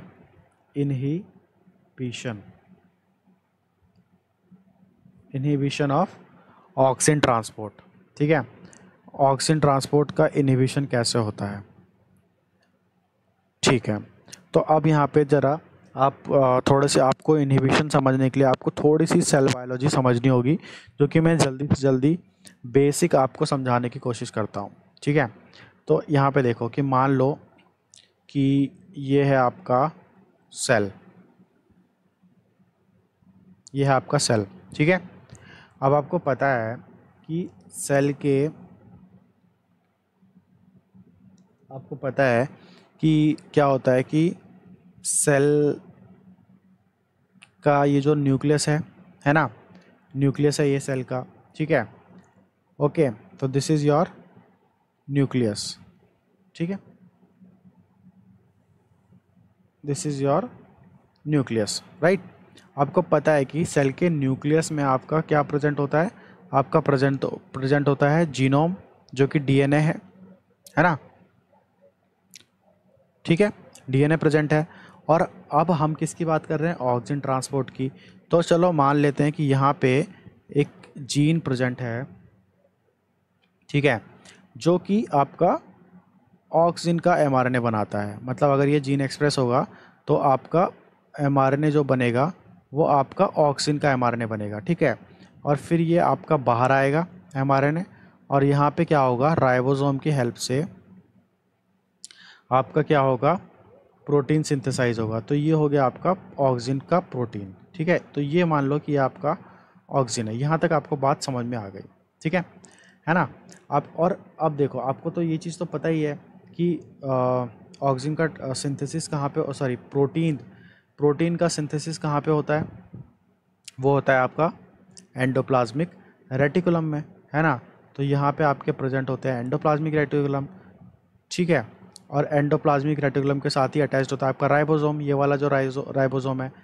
ठीक है, और राइबोसोम में ही आपका क्या सिंथेसाइज होता है, आपका प्रोटीन्स। तो अब आप यहाँ पे ज़रा ध्यान से समझो कि एंडोप्लाज्मिक रेटिकुलम में आपका ये ऑक्सीजन का सिंथेसिस हुआ। ठीक है, एंडोप्लाज्मिक रेटिकुलम में। ठीक है, उसके बाद आपको पता है कि ये ऑक्सीजन आपका जाता है किसके पास, एक और आपको सेल ऑर्गेनेल्स के बारे में पता होगा, जिसको आप बोलते हो गोल्जी बॉडी। ठीक है, तो आपका जो गोल्जी बॉडी होता है वो कुछ इस टाइप का होता है ना, इस टाइप का आपका गोल्जी बॉडी होता है। ठीक है, तो ये है आपका गोल्जी बॉडी। ठीक है, तो ये जो ऑक्सीजन है वो आपका आता है गोल्जी बॉडी के पास। ठीक है, और फिर अभी यहाँ पे मैंने आपको एक चीज़, सॉरी मैंने थोड़ा सा मुझे ध्यान नहीं रहा, बट ज़्यादा कोई चिंता की बात नहीं है। यहाँ पे आपको मैं बता दूँ कि ये ऑक्सीजन का जीन सिंथेसाइज नहीं हो रहा, यहाँ पे हम बात कर रहे हैं पिन प्रोटीन की। तो ये जो है वो है आपका पिन प्रोटीन। ठीक है, सॉरी फॉर दैट। है ना, वो फ्लो में ऑक्सीजन का ट्रांसपोर्ट पढ़ रहे थे तो मैंने ऑक्सीजन बोल दिया। बट ये जो है आपका, ये जो आपका जीन है, ये जो जीन है आपका, वो है आपका पिन प्रोटीन का जीन। ठीक है, पिन प्रोटीन। ठीक है, समझ में आया? है ना, इसको मैं थोड़ा सही से ही लिख देता हूँ ताकि आपको कोई भी कंफ्यूजन ना रहे। तो ये वाला जो आप जीन देख रहे हो ना, ये है आपका जीन जो कि पिन प्रोटीन को सिंथेसाइज करवाता है ना। This gene encodes for the pin protein. तो इसका एमआरएनए बना और ये एमआरएनए बाहर आया और राइबोसोम की हेल्प से, जो कि आपका एंडोप्लाज्मिक रेटिकुलम पे प्रेजेंट है, वो आपका बना दिया उसने पिन प्रोटीन। ठीक है, और अभी थोड़ी देर पहले मैंने आपको समझाया था कि जो पिन प्रोटीन्स होते हैं, है ना, जो पिन प्रोटीन होते हैं आपके, ये जो आपका पिन प्रोटीन है वो है आपका, वो कहाँ प्रेजेंट होता है? सेल के नीचे की तरफ, बेसिपिटल में, बेसल में। ठीक है ना, सेल के बेस में प्रेजेंट होता है। तो ये आपका पिन प्रोटीन है ना। नीचे आप देख सकते हो कि पिन प्रोटीन आपका कहाँ प्रेजेंट होता है? सेल के बेस में। ठीक है, तो अगर आपने थोड़ी सी सेल बायोलॉजी पढ़ी होगी तो आपको समझ में आ गया होगा कि, और आपको पता होगा कि ये प्रोटीन कैसे एंडोप्लाज्मिक रेटिकुलम पे सिंथेसाइज होने के बाद आपका पहुंचता है नीचे प्लाज्मा मेम्ब्रेन में, है ना। तो उसको आप बोलते हो क्या? उसको बोलते हो प्रोटीन ट्रैफिकिंग। ठीक है, या प्रोटीन ट्रांसलोकेशन, प्रोटीन ट्रैफिकिंग या प्रोटीन ट्रांसलेशन। ठीक है, और ट्रांसलोकेशन। ठीक है, तो अब क्या होता है कि यहाँ तक पहुँचने से पहले ये प्रोटीन सिंथेसाइज होता है एंडोप्लाज्मिक रेटिकुलम में। ठीक है, एंडोप्लाज्मिक रेटिकुलम में, और फिर जाता है आपका गोल्जी बॉडी में। उसके बाद आपका जाता है ये प्लाज्मा मेम्ब्रेन में। ठीक है, तो एंडोप्लाज्मिक रेटिकुलम से गोल्जी बॉडी, और गोल्जी बॉडी से आपका प्लाज्मा मेम्ब्रेन में जब ये आता है तो बीच में आपका इन्वॉल्व होता है आपका ERGIC, जिसको आप इर्गिक भी बोल सकते हो। ठीक है, तो इर्गिक का मतलब क्या है, ERGIC का मतलब क्या है, आप कॉपी में नोट कर लीजिए, endoplasmic reticulum Golgi body intermediary complex. ठीक है, तो जो गोल्जी बॉडी और एंडोप्लाज्मिक रेटिकुलम के बीच में जो कुछ इंटरमीडिएटरी कॉम्प्लेक्सेस बनते हैं, वो इंटरमीडिएटरी कॉम्प्लेक्स ही हेल्प करते हैं आपके पिन प्रोटीन के ट्रांसलोकेशन में। ठीक है, समझ रहे हो इस चीज़ को? ये चीज़ आपको समझ में आ गई होगी। तो इसके बाद मैं आपको एक नेक्स्ट कंसेप्ट बताता हूँ। आपने अब ये प्रोटीन ट्रांसलोकेशन होता कैसे है? ठीक है, ये कैसे एंडोप्लाज्मिक रेटिकुलम से गोल्जी बॉडी के पास जाता है और गोल्जी बॉडी से आपका ट्रांसलोकेट हो जाता है प्लाज्मा मेम्ब्रेन में। ठीक है, तो इस चीज़ को समझने के लिए आपने नाम सुना होगा कि आपके सेल में कौन क्या प्रेजेंट होता है? Actin filaments. ठीक है, आपके सेल में क्या प्रेजेंट्स होते हैं? Actin filaments. ठीक है, तो वो एक्टिन फिलामेंट्स आपके किस तरीके से प्रेजेंट होते हैं? कभी आपने अगर पढ़ा हो तो आपको याद होगा कि ये जो एक्टिन फिलामेंट्स हैं वो आपके कैसे एक्ट करते हैं? Act as cell cytoskeleton. तो ये साइटोस्केलेटन की तरह काम करते हैं, है ना। तो साइटोस्केलेटन का मतलब क्या होता है? जो इनका अरेंजमेंट होता है ना, वो इस तरीके से होता है कि ये पूरे सेल में ना ऐसे नेटवर्क बना के रखते हैं। मतलब ये पूरे सेल को कनेक्ट करके रखते हैं, एक दूसरे सारे सेल ऑर्गेनेल्स को आपस में कनेक्ट करके रखते हैं। तो ये इनका एक नेटवर्क होता है। ठीक है, और क्या होता है कि इन एक्टिन फिलामेंट के थ्रू ही किसी भी प्रोटीन का ट्रैफिकिंग होता है या ट्रांसलोकेशन होता है, या मॉलिक्यूल्स का सेल में इधर से उधर जाना होता है। ठीक है, क्या होता है कि ये क्या करते हैं? हेल्प करते हैं किसी भी प्रोटीन के ट्रांसलोकेशन में। कैसे करते हैं? सिंपल है, मान लो कि अभी हम किसकी बात कर रहे हैं? पिन प्रोटीन की। तो क्या हुआ, इस पिन प्रोटीन ने क्या किया? एक एक्टिन फिलामेंट को पकड़ लिया और इसके सहारे ये ट्रांसलोकेट होता गया। यहाँ से आया इसके पास, ठीक है, यहाँ पे आया, यहाँ पे इसका ग्लाइकोसाइलेशन वगैरह जो भी होना था हो गया गोल्जी बॉडी में। फिर इसने मान लो कि आपका पकड़ लिया रास्ता इस वाले का, ठीक है, इस पे चिपक गया। ठीक है, इसके थ्रू ये ट्रैफिकिंग इसकी शुरू हो गई और ये अपना यहाँ तक पहुँचा। फिर देखो यहाँ पे दूसरा एक्टिन फिलामेंट मिल गया और इस एक्टिन फिलामेंट के थ्रू होते हुए ये आपका पहुँच गया प्लाज्मा मेम्ब्रेन में। ये चीज़ आपको समझ में आई? तो एक्टिन फिलामेंट किस में हेल्प करते हैं? प्रोटीन ट्रैफिकिंग में। ठीक, तो अगर आपने एक्टिन फिलामेंट और अच्छे से पढ़ा होगा तो आपने पढ़ा होगा कि क्या होता है कि एक्टिन फिलामेंट का क्या होता है ना, कंटिन्यूसली पॉलीमराइजेशन और एंड डीपॉलीमराइजेशन होता रहता है। ठीक है, ये पॉलीमराइजेशन और डीपॉलीमराइजेशन जो होता है ना एक्टिन फिलामेंट का सेल के अंदर बैलेंस होता है। मतलब ये कंटिन्यूसली अपने आप पॉलीमराइजेशन डीपॉलीमराइजेशन पॉलीमराइजेशन डीपॉलीमराइजेशन होता रहता है। लेकिन अब यहाँ पे क्या होता है कि अभी हम किसकी बात कर रहे हैं, ऑक्सिन ट्रांसपोर्ट इनहिबिशन की। कैसे ऑक्सिन का ट्रांसपोर्ट इनहिबिट हो जाता है, ठीक है, उसके लिए मैं आपको ये सारी चीज़ें बता रहा हूँ। ठीक है, ध्यान रखना इस चीज़ को। अभी हम बात कर रहे थे पिन प्रोटीन की। ठीक है, अब यहाँ पे देखो कि एक मॉलिक्यूल होता है और उस मॉलिक्यूल का आपका नाम होता है साइटोकैलेसिन डी। साइटोकैलेसिन डी, ठीक है। तो इस साइटोकैलेसिन डी क्या करता है आपको पता है, ये क्या करता है कि इसके पॉलीमराइजेशन को इनहिबिट कर देता है। पॉलीमराइजेशन इसका बिल्कुल रोक देता है, किसका, एक्टिन फिलामेंट का। तो एक्टिन फिलामेंट का क्या होता है, पॉलीमराइजेशन रोक देता है और ये डीपॉलीमराइजेशन होने लग जाता है। सिर्फ इसका डीपॉलीमराइजेशन होता है तो जगह जगह से क्या होता है, ब्रेक हो जाते हैं। तो मान लो कि ये रेलवे ट्रैक है, रेलवे ट्रैक में अगर ब्रेक्स आ गए बहुत सारे तो ट्रेन तो आगे जा ही नहीं पाएगी। तो क्या होता है कि इन एक्टिन फिलामेंट्स में क्या होते हैं, डीपॉलीमराइजेशन होने की वजह से छोटे छोटे छोटे छोटे ब्रेक्स हो जाते हैं और ये इनका कनेक्शन टूट जाता है। और फिर क्या होता है, आपका जो पी प्रोटीन होता है वो आपका प्लाज्मा मेम्ब्रेन तक नहीं पहुंच पाता। समझ रहे हो इस चीज़ को। तो जब प्लाज्मा मेम्ब्रेन तक पी प्रोटीन आपका पहुंच ही नहीं पाएगा तो क्या होगा कि जब आप पहुंच नहीं पाएगा तो आपके प्लाज्मा मेम्ब्रेन में आपका पी प्रोटीन एब्सेंट नहीं होगा। ठीक है, यहाँ पे मान लो एब्सेंट नहीं होगा, समझ रहे हो, पी प्रोटीन है ही नहीं यहाँ पे। समझ में आ रही ये चीज़, ठीक है।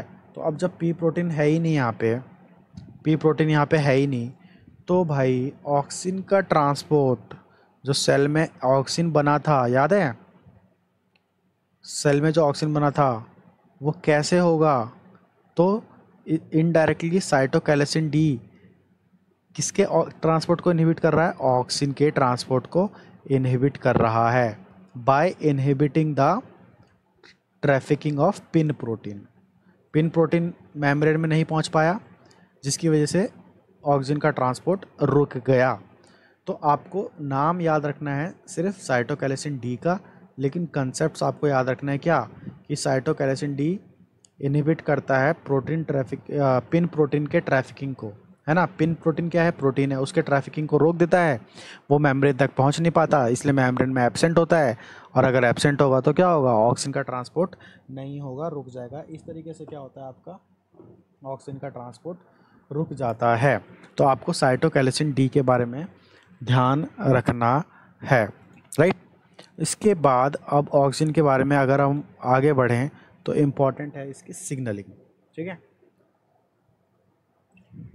सिग्नलिंग इम्पॉर्टेंट है। तो अब हम क्या पढ़ेंगे इसके सिग्नलिंग के बारे में। सिग्नलिंग,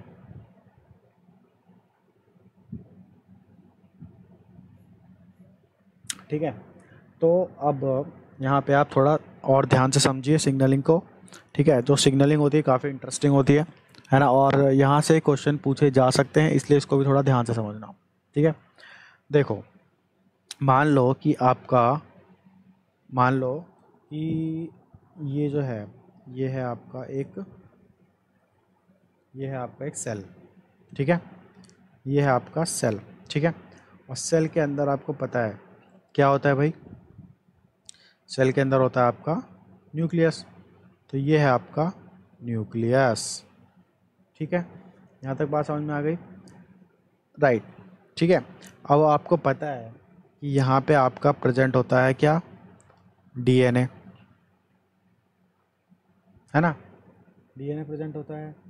ओके, और अब हम किसकी बात कर रहे हैं, ऑक्सीजन के ट्रांसपोर्ट की बात कर रहे हैं, है ना।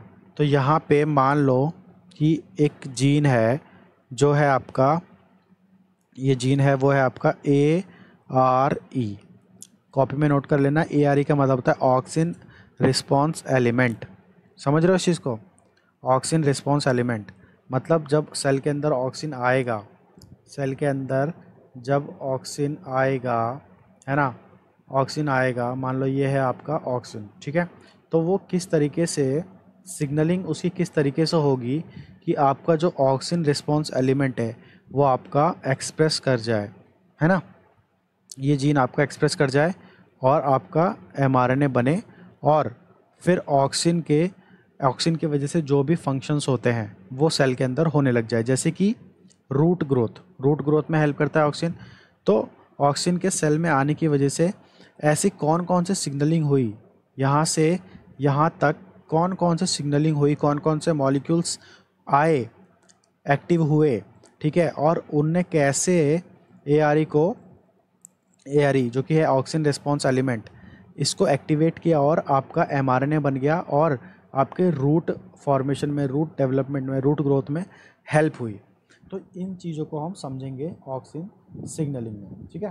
तो अब यहाँ पे आप ज़रा ध्यान से देखो कि क्या होता है कि जब तक आपका सेल में ऑक्सिन प्रेजेंट नहीं होता, मान लो ये आपका ऑक्सिन प्रेजेंट नहीं है सेल में, ठीक है, तो क्या होता है कि अभी हम बात कर रहे हैं कि जब सेल में ऑक्सीजन प्रेजेंट नहीं है तो क्या होता है कि एक होता है आपका मॉलिक्यूल जिसको आप बोलते हो ARF, ठीक है, इसको थोड़ा सही से लिखते हैं। एक होता है आपका मॉलिक्यूल जिसको आप बोलते हो ARF, ठीक है, ARF, और इसके साथ एक अटैच्ड होता है इसका रिप्रेसर। क्या होता है इसका रिप्रेसर, जिसको आप बोलते हो ARF प्लस R, मतलब ARF प्लस रिप्रेसर। तो ARF और इसका रिप्रेसर ये प्रेजेंट है, ठीक है। तो ये क्या होता है, ये जब इस फॉर्म में प्रेजेंट होता है तो ये होता है इसका ARF का, मान लो ये है आपका मोनोमर, ठीक है, ये है आपका मोनोमर, और ये होता है आपका इनएक्टिव, ठीक है, ये इनएक्टिव है, ठीक है। कब, जब ऑक्सीजन सेल में प्रेजेंट नहीं है, ठीक है। दूसरा एक मॉलिक्यूल होता है, वो होता है आपका, यहाँ पे ध्यान से समझना, वो होता है आपका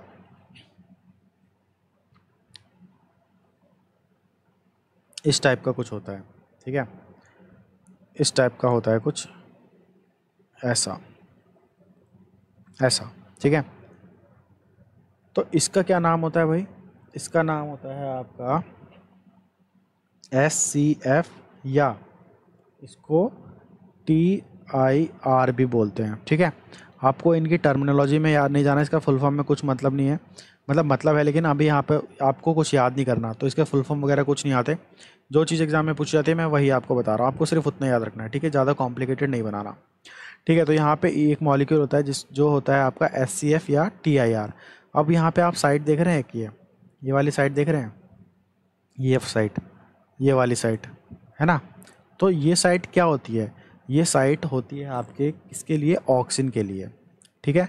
तो जब ऑक्सीजन सेल में प्रेजेंट नहीं होता तो ये फ्री होती है साइट, लेकिन जैसे ही आपके सेल में ऑक्सीजन एंटर करता है, यहाँ से ऑक्सीजन आया, ठीक है, तो मान लो कि ये आपका ऑक्सीजन है, ग्रीन कलर से दिख रहा है आपको, ये है आपका ऑक्सीजन, ठीक है, ये है आपका ऑक्सीजन सेल के अंदर आ चुका है। अब ये क्या होगा, यहाँ पे आके बाइंड हो जाएगा, यहाँ पे आपका आके बाइंड हो गया ऑक्सीजन, ठीक है। तो क्या होता है कि जैसे ही ऑक्सीजन आके इस SCF या TIR पे बाइंड होता है तो ये क्या होता है कि एज ए ग्लू काम करने लगता है, ठीक है, एज ए ग्लू काम करता है, ठीक है, स्टिकी हो जाता है। तो उसके बाद क्या होता है कि आगे देखते हैं, उसके बाद क्या होता है कि ये जो आपका SCF और TIR है, क्या होता है कि इसके साथ क्या बाइंड है आपका ऑक्सीजन, यहाँ पे आपका ऑक्सीजन बाइंड है। तो क्या होता है, ऑक्सीजन के बाइंड होने की वजह से क्या होता है, स्टिकी हो जाता है ना। तो उसके बाद क्या होता है कि आपका यहाँ पे आके बाइंड हो जाता है आपका रिप्रेसर, किसका, ARF का रिप्रेसर आपका यहाँ पे आके बाइंड हो जाता है, ठीक है। जैसे ही बाइंड होता है तो क्या होता है, इसमें कन्फर्मेशनल चेंज होता है, ठीक है, कन्फर्मेशनल चेंज होता है, और उसकी वजह से क्या होता है, ARF तो यहाँ बाइंड हो जाता है, और ये जो ARF का जो रिप्रेसर होता है वो तो यहाँ बाइंड हो जाता है, और जो आपका ARF है, जो आपका ARF है वो आपका हो जाता है फ्री। ठीक है, वो आपका हो जाता है फ्री। ARF आपका क्या हो गया, फ्री हो गया। ठीक है, तो क्या होता है, जैसे ही ARF फ्री होता है, ये दूसरे ARF के साथ जो दूसरा भी ARF फ्री होगा, ऐसे तो है नहीं कि एक ही ARF बनता है सेल में, है ना, बहुत सारे होते हैं। तो जैसे ही दो फ्री ARF मिलते हैं आपस में, ठीक है, तो वो बना लेते हैं आपके होमोडाइमर।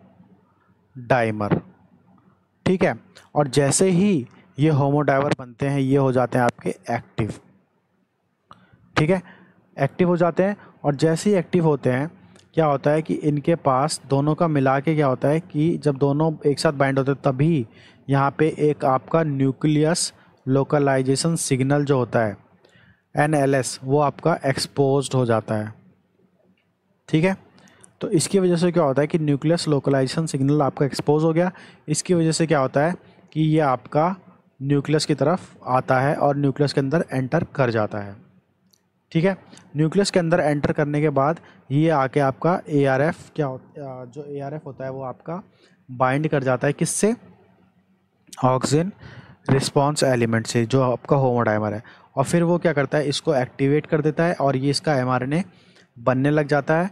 फिर ये mRNA बाहर आता है, और फिर आपका जितने भी जो भी ऑक्सीजन रिस्पॉन्स एलिमेंट होते हैं, जो जीन ऑक्सीजन की प्रेजेंस में सिंथेसाइज होते हैं, वो बनने लगते हैं, और वो जो भी फर्दर प्रोटीन्स होते हैं वो बनने लगते हैं, और फिर रूट ग्रोथ में जो भी ऑक्सीजन के फंक्शंस हैं उसमें हेल्प करते हैं। तो इस तरीके से ऑक्सीजन की सिग्नलिंग होती है। ठीक है, तो यहाँ पे आपको याद रखना है SCF TIR के बारे में, ARF के बारे में, कैसे ये एक्टिव होता है ARF, उसके बारे में याद रखना है।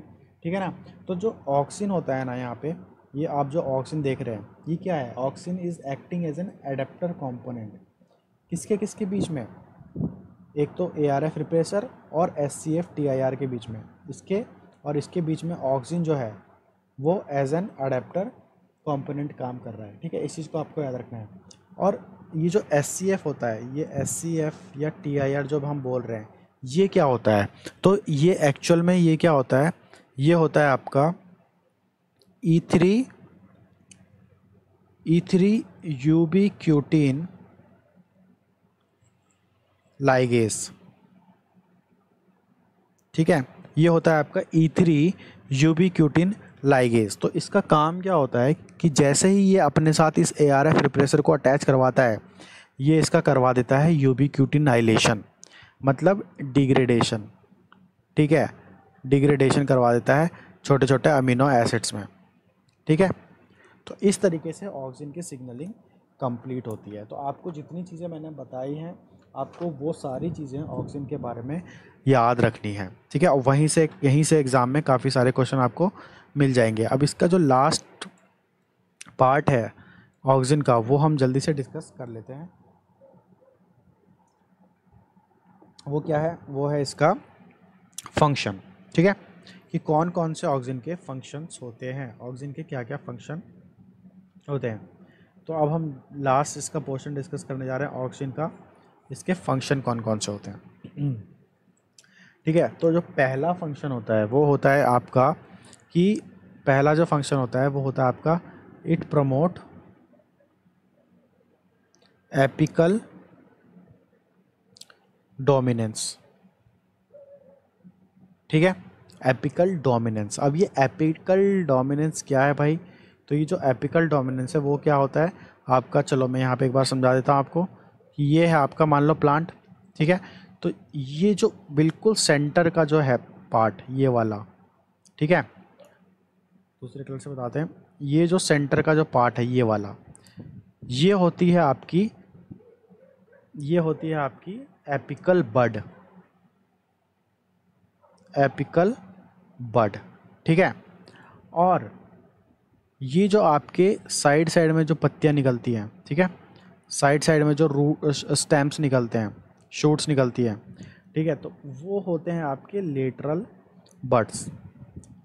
तो ये जो है आपका, ये हो गया, ये हो गया, है ना, तो ये जो है ना आपके, वो होते हैं आपके क्या, लेटरल बड। ठीक है, तो क्या होता है जब प्लांट के अंदर ऑक्सीजन ज़्यादा होता है ना, तो वो क्या करता है, इनको एपिकल बड को ज़्यादा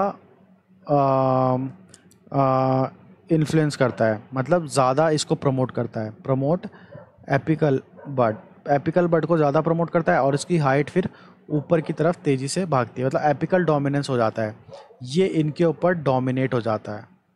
मतलब इन बर्ड्स की ग्रोथ कम होती है और जो सेंट्रल वाला बर्ड होता है उसकी ज़्यादा ग्रोथ होती है, तो यही होता है इसका एपिकल डोमिनेंस। तो आई होप कि ये आपको एपिकल डोमिनेंस समझ में आ गया होगा। ठीक है, तो ऑक्सीजन क्या करता है, promote apical dominance by suppressing the growth of lateral bud. ठीक है, दूसरी चीज़ जो हम सबको बचपन से पढ़ाई जाती है और सिखाई जाती है, वो हम सबको पता है कि इट प्रमोट्स क्या, रूट ग्रोथ। ठीक है ना, ऐसे क्यों, सिंपल है, हमें पता है कि इसका जो ट्रांसपोर्ट होता है वो ऊपर से नीचे की तरफ होता है प्लांट के, है ना, और नीचे की तरफ क्या होता है, प्लांट के ग्रोथ, रूट्स होती है, तो वो रूट के ग्रोथ में हेल्प करते हैं। तीसरा जो पॉइंट आपको याद रखना है कि जो ऑक्सीजन है वो इंड्यूस करता है आपका सेल इलोंगेशन को, सेल के इलोंगेशन को इंड्यूस करता है। ठीक है, फोर्थ पॉइंट जो है वो है आपका कि ऑक्सीजन क्या करता है, इंड्यूस करता है, इंड्यूस एंड प्रमोट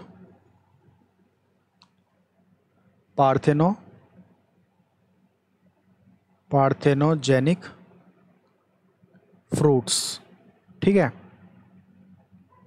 पार्थेनोजेनिक फ्रूट, तो पार्थेनोजेनिक फ्रूट क्या होते हैं भाई, सीडलेस फ्रूट जो होते हैं। ठीक है, आपने बॉटनी में कभी पढ़ा हुआ 11th-12th क्लास में, तो ये पार्थेनोजेनिक फ्रूट को प्रमोट करता है। और जो फिफ्थ पॉइंट है वो आपका काफ़ी सॉरी, फिफ्थ पॉइंट जो है वो आपका है कि ये क्या करता है, प्रमोट फ्रूट डेवलपमेंट। ठीक है, और जो इसका आखिरी जो पॉइंट है वो काफ़ी इंपॉर्टेंट है, वो भी आपको अच्छे से ध्यान रखना है कि ये क्या करता है, ऑक्सीजन जो करता है वो प्रिवेंट करता है,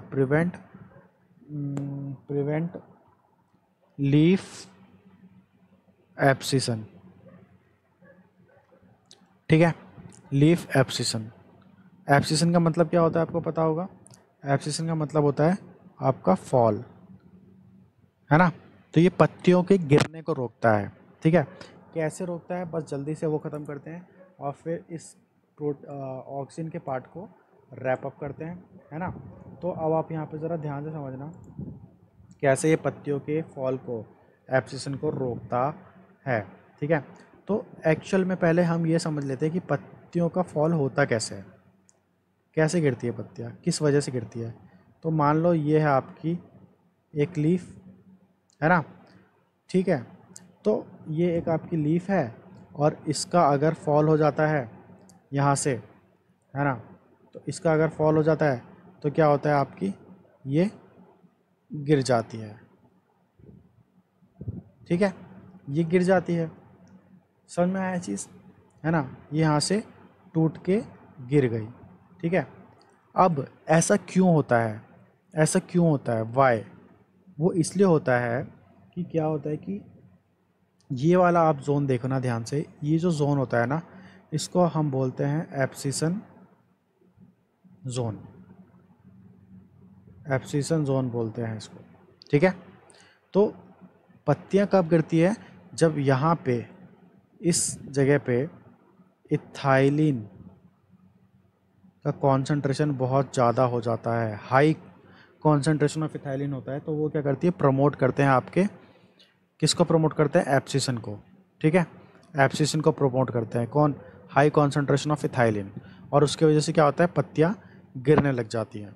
ठीक है, लेकिन क्या होता है कि जब यहाँ पे आपका इस जगह पे, ठीक है, आपका अगर इस जगह पे यहाँ पे ऑक्सीजन का कॉन्सेंट्रेशन बहुत ज़्यादा होगा, ठीक है, यहाँ पे अगर ऑक्सीजन का कॉन्सेंट्रेशन बहुत ज़्यादा होगा तो क्या होगा कि ये एब्सिशन नहीं होगा, एब्सिशन प्रिवेंट करेगा ये, ठीक है। तो ऑक्सीजन का कॉन्सेंट्रेशन जब ज़्यादा होगा तो क्या होगा कि ये इथाइलिन को का कॉन्सेंट्रेशन काफ़ी कम कर देगा, और जिसकी वजह से क्या होगा कि एब्सिशन रुक जाएगा, पत्तियों का गिरना रुक जाएगा, ठीक है। तो एब्सिशन जोन में अगर ऑक्सीजन का कॉन्सेंट्रेशन हाई हुआ तो पत्तियों का फॉल नहीं होगा, लीव्स का फॉल नहीं होगा, एब्सिशन नहीं होगा। तो इसी तरीके से ऑक्सीजन जो करता है वो क्या करता है, आपका प्रिवेंट करता है आपका फॉल ऑफ लीफ या एब्सिशन प्रिवेंट करता है, ठीक है। और यहाँ पे एक कंसेप्ट और आपको जल्दी से बता दूँ कि जो न्यू लीफ होती है, जो न्यू लीफ होती है ना, उसका जो एब्सिशन जोन होता है, न्यू लीफ का जो एब्सिशन जोन है, मान लो ये है आपका यहाँ पे आपकी बन रही है, ये आपकी नई नवेली लीफ है, बिल्कुल न्यूली राइज्ड लीफ है। तो इसका जो एब्सिशन जोन होगा ना, ये वाला, यहाँ पे ऑक्सीजन का कॉन्सेंट्रेशन बहुत ज़्यादा होगा, ठीक है। और इथाइलिन का कॉन्सेंट्रेशन बहुत कम होगा जहाँ पे भी न्यू लीफ होगी। लेकिन जो ओल्ड लीफ होगी, जैसे ये वाली लीफ यहाँ पे, जैसे ये वाली लीफ, ठीक है, ओल्ड लीफ में क्या होता है, आपका ऑक्सीजन कम हो जाता है और इथाइलिन बहुत बढ़ जाता है, जिसकी वजह से एब्सिशन होता है। लेकिन मेन आपको याद रखना है कि ऑक्सीजन प्रिवेंट्स लीफ एब्सिशन, ठीक है। तो ऑक्सीजन के बारे में इतना ही, आगे हम पढ़ेंगे साइटोकाइन्स के बारे में, ठीक है। चलिए, आई होप कि आपको ऑक्सीजन के बारे में अभी सब कुछ समझ में आ गया होगा, और आपके लिए इतना काफ़ी इम्पॉर्टेंट है। अगर आप CSR का एग्ज़ाम देने जा रहे हैं, आपको यहाँ से काफ़ी जाने में क्वेश्चन मिल जाएंगे। आप प्रीवियस ईयर का क्वेश्चन पेपर उठाइए और क्वेश्चन देखिए, आप इतने से ही ऑक्सीजन से रिलेटेड ऑलमोस्ट 90% क्वेश्चन, 99% क्वेश्चन आप सॉल्व कर सकते हैं। तो आगे पढ़ेंगे हम लोग साइटोकाइनिन, ठीक है, साइटोकाइनिन, राइट, साइटोकाइनिन, ठीक है। अब साइटोकाइनिन के बारे में कुछ इंपॉर्टेंट चीज़ें सबसे पहले आपको मैं बता दूं, है ना। तो पहली इंपॉर्टेंट चीज़ तो इसकी ये है कि जो साइटोकाइनिन है वो है आपका एडेनिन डेरिवेटिव, मतलब ये एडेनिन से डिराइव हुआ है, इट्स एन एडेनिन डेरिवेटिव, ठीक है, समझ में आया। और तो एडेनिन डेरिवेटिव है, राइट, तो ये किससे डिराइव हुआ है, एडेनिन से, ठीक है। तो अब आपको मैं ज़रा स्ट्रक्चर के हेल्प से आपको समझाने की कोशिश करता हूँ कि इसका साइटोकाइन कैसे बनता है, साइटोकाइनिन कैसे बनता है, कैसे फॉर्म होता है फ्रॉम एडिनोसिन। तो अब एडिनोसिन का स्ट्रक्चर मैं आपके सामने बना रहा हूँ, ठीक है। ये है आपका एडिनोसिन का स्ट्रक्चर, जो कि अभी आपके सामने बन के तैयार हो जाएगा थोड़ी देर में, ठीक है। ओके ओके एंड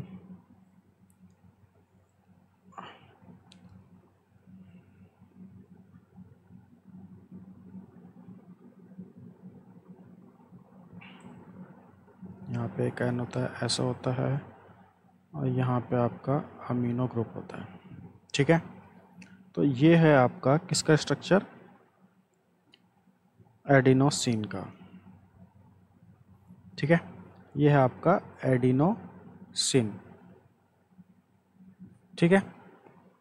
अब यहाँ पे ये जो आपका ये जो है वो है आपका राइबोस शुगर, ठीक है, दिस इज राइबोस शुगर, ठीक है। और ये जो है वो है आपका एडेनिन, ठीक है। यहाँ तक समझ में आया आपको। अब एडेनिन तो होता है आपका न्यूक्लियोटाइड, ये बहुत सारी बेसिक, ये सब चीज़ें बेसिक्स हैं, ठीक है, आपको पता होना चाहिए। एडेनिन क्या होता है, न्यूक्लियोटाइड होता है। अब आपको क्या करना है कि यहाँ पे ध्यान से समझना है। एक बार आपको मैंने न्यूक्लियोटाइड के बारे में पढ़ाया था, न्यूक्लियोटाइड और न्यूक्लियोसाइड, ठीक है, उस वीडियो को आप जाकर देख लीजिए, आपको अच्छे से समझ में आ जाएगा कि न्यूक्लियोटाइड क्या होते हैं, न्यूक्लियोसाइड्स क्या होते हैं, ठीक है ना।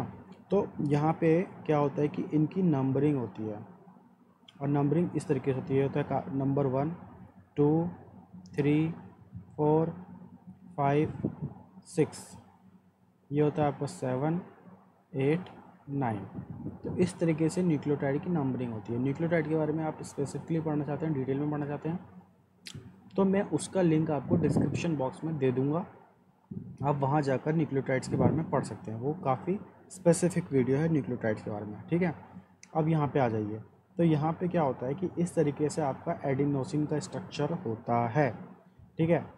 फिर क्या होता है कि इससे ही आपका बनता है क्या, इससे ही आपका बनता है साइटोकाइनिन। समझ में आ रही चीज़ कैसे बनती है? इसके स्ट्रक्चर में कुछ रीअरेंजमेंट होता है, ठीक है। स्ट्रक्चर में कुछ रीअरेंजमेंट होता है। रीअरेंजमेंट कैसा होता है कि ये जो एडेनिन का स्ट्रक्चर है वो क्या होता है कि पहले तो एडेनिन का जो स्ट्रक्चर होता है, मतलब ये जो राइबो शुगर है वो इस एडेनिन के 9th कार्बन से अटैच्ड होता है, ठीक है। और जब साइटोकाइनिन बनता है तो क्या करता है, ये इसके 9th कार्बन से डिटैच होके इसके अटैच हो जाता है आपके 6th एटम से। सॉरी, यहाँ पे 9th कार्बन नहीं है, 9th एटम से, एटम नंबर 9 से अटैच होता है यहाँ पे, ठीक है। और यहाँ पे ये आपका अटैच हो जाता है 6 से, किसमें, साइटोकाइनिन। अभी देखते हैं कैसे। तो ये है आपका, अभी जो मैं बनाने जा रहा हूँ वो है आपका साइटोकाइनिन का स्ट्रक्चर, ठीक है। साइटोकाइनिन का स्ट्रक्चर आपका होता है कुछ इस तरीके से, कुछ इस तरीके से होता है, ठीक है। ये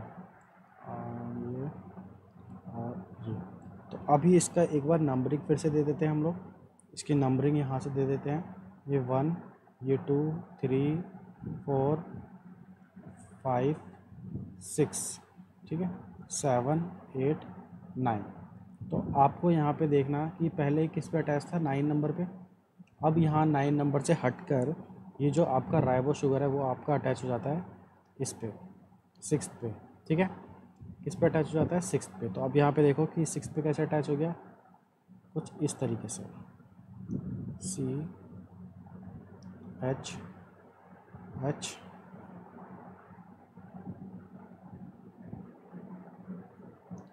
ठीक है।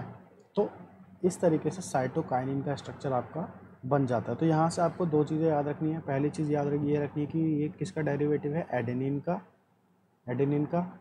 दूसरी चीज़ की साइटोकाइनिन बनता कैसे है, तो कुछ नहीं, एडेनोसिन में जो राइबो शुगर आपका 9th कार्बन पे, सॉरी 9th एटम पे अटैच होता है एडेनिन के, वो राइबो शुगर क्या होता है 9th एटम से डिटैच होकर 6th एटम पे यहाँ पे अटैच हो जाता है और आपका बन जाता है साइटोकाइनिन का स्ट्रक्चर। तो इस तरीके से आपका साइटोकाइनिन फॉर्म होता है, बनता है, ठीक है। तो उसके बाद हम चलते हैं इसके आगे और डिस्कस करते हैं कि इसका बायोसिंथेसिस कैसे होता है, ठीक है। इसका बायोसिंथेसिस कैसे होता है, इसका साइटोकाइनिन का, ठीक है। तो जो बायोसिंथेसिस होता है साइटोकाइनिन का वो आपका कहाँ पे होता है, बायोसिंथेसिस। तो जो बायोसिंथेसिस होता है वो आपका होता है कहाँ पे, RAM, कॉपी में नोट कर लेना, रूट एपिकल मेरिस्टेम। तो जो रैम होता है RAM is the major site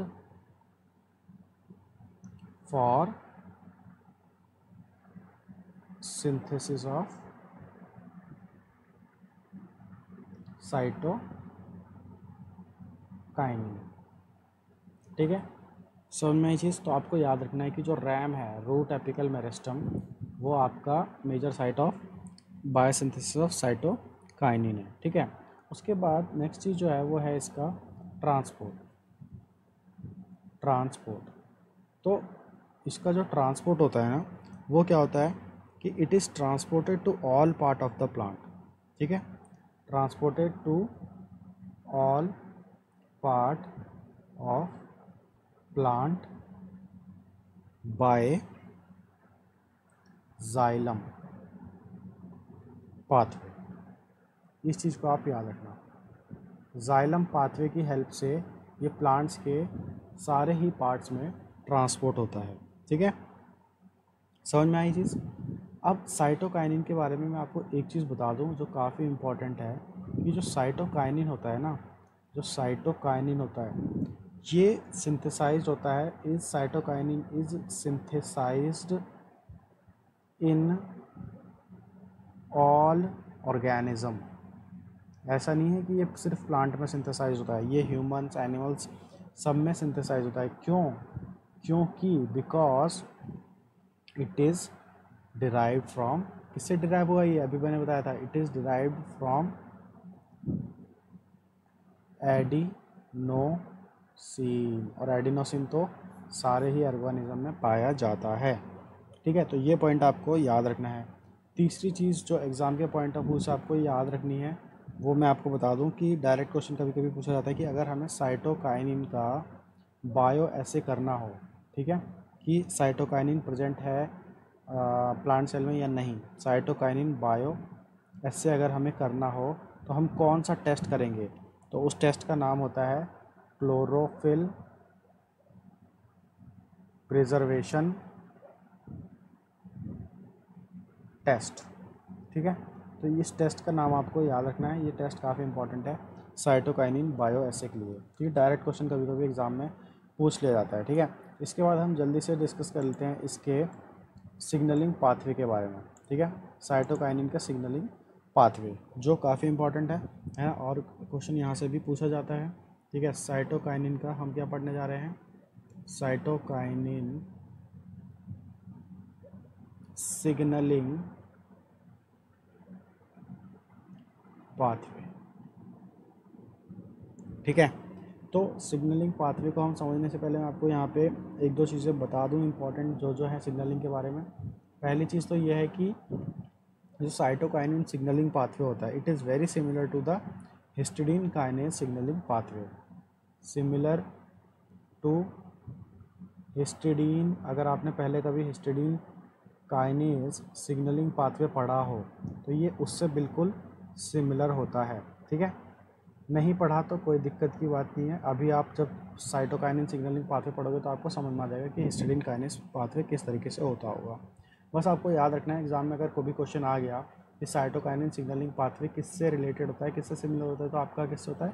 histidine kinase signalling pathway से सिमिलैरिटी शो करता है। ठीक है, दूसरी चीज़, ये जो साइटोकाइनिन सिग्नलिंग पाथवे होता है ना, ये मोस्ट प्रिमिटिव सिग्नलिंग सिस्टम है। ठीक है, मोस्ट प्रिमिटिव मतलब सबसे जो पहला सिग्नलिंग पाथवे है उनमें से एक है, मतलब जितने पहले इवॉल्व हुए हैं सबसे पहला जो पाथवे है सिग्नलिंग पाथवे वो है cytokinin signalling pathway, one of the most primitive signalling pathway. ठीक है, मतलब ये जो लोअर यूकैरियोट्स है ना, जितने भी लोअर यूकैरियोट्स है उनमें भी आपका साइटोकाइनिन सिग्नलिंग पाथवे आपका पाया जाता है। ठीक है, इसीलिए ये प्रेजेंट है आपका किसमें? प्रेजेंट इन ऑल प्रोकैरियोट्स, ये सारे प्रोकैरियोट्स में भी देखने को मिलता है आपका क्या? Cytokinin signalling pathway. क्यों? क्योंकि ये मोस्ट प्रिमिटिव सिग्नलिंग पाथवे है और आपको पता है कि पहले धरती पे कौन आए थे? प्रोकैरियोट्स आए थे, तब इनका इवोल्यूशन हुआ, फिर यूकैरियोट्स में कन्वर्ट हुए, है ना। तो क्योंकि ये मोस्ट प्रिमिटिव सिग्नलिंग पाथवे इसलिए जितने भी प्रोकैरियोट्स हैं सब में ये आपका पाया जाता है। ठीक है, अब हम समझ लेते हैं जल्दी से एक डायग्राम की हेल्प से इसका सिग्नलिंग पाथवे की, इसकी सिग्नलिंग कैसे होती है। राइट, तो आइए समझते हैं। तो इसका क्या होता है कि जो साइटोकाइनिन रिसेप्टर होता है ना, वो आपका प्रेजेंट होता है स्मूथ एंडोप्लाज्मिक रेटिकुलम में। ठीक है, तो अब यहाँ पे थोड़ा ध्यान समझिए। मान लीजिए कि ये है आपका, मान लीजिए कि ये है आपका, एक मैं सेल बनाने जा रहा हूँ आपके सामने अभी। ठीक है, सेल बनाने जा रहा हूँ, ये और सेल में ही क्या है? ये है आपका एंडोप्लाज्मिक रेटिकुलम। ठीक है, मतलब ये तो है आपका न्यूक्लियस। ठीक है, ये है आपका न्यूक्लियस, राइट। और मान लो ये है आपकी, सॉरी, ये है आपकी सेल की बाउंड्री। तो सेल के अंदर ही तो न्यूक्लियस होता है ना, न्यूक्लियस तो सेल के अंदर होता है। तो ये है आपका न्यूक्लियस। तो अभी हमें न्यूक्लियस को ही फोकस करना है, ठीक है। तो आप बाहर का जो भी एरिया है, इस न्यूक्लियस के बाहर का जो भी एरिया आप उसको मान लो साइटोसोल, ठीक है। अब ये क्या है, ये है आपका SER, स्मूथ एंडोप्लाज्मिक रेटिकुलम, ठीक है। तो मैंने आपको जैसे कि बताया है कि जो साइटोकाइनिन का जो रिसेप्टर होता है वो कहाँ प्रेजेंट होता है, स्मूथ एंडोप्लाज्मिक रेटिकुलम में, ठीक है। यहाँ तक समझ में आया। तो वो आप मान लो कि उसका जो रिसेप्टर है वो कुछ इस टाइप से है,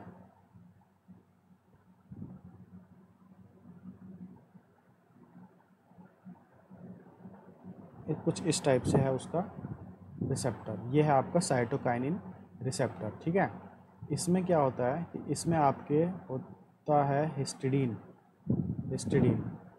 ठीक है। थोड़ा इसको लाइट कलर से बनाते हैं। यहाँ पे आपका होता है histidine, H H H H, ठीक है, हिस्टिडीन होता है। तो क्या होता है कि जब क्या होता है कि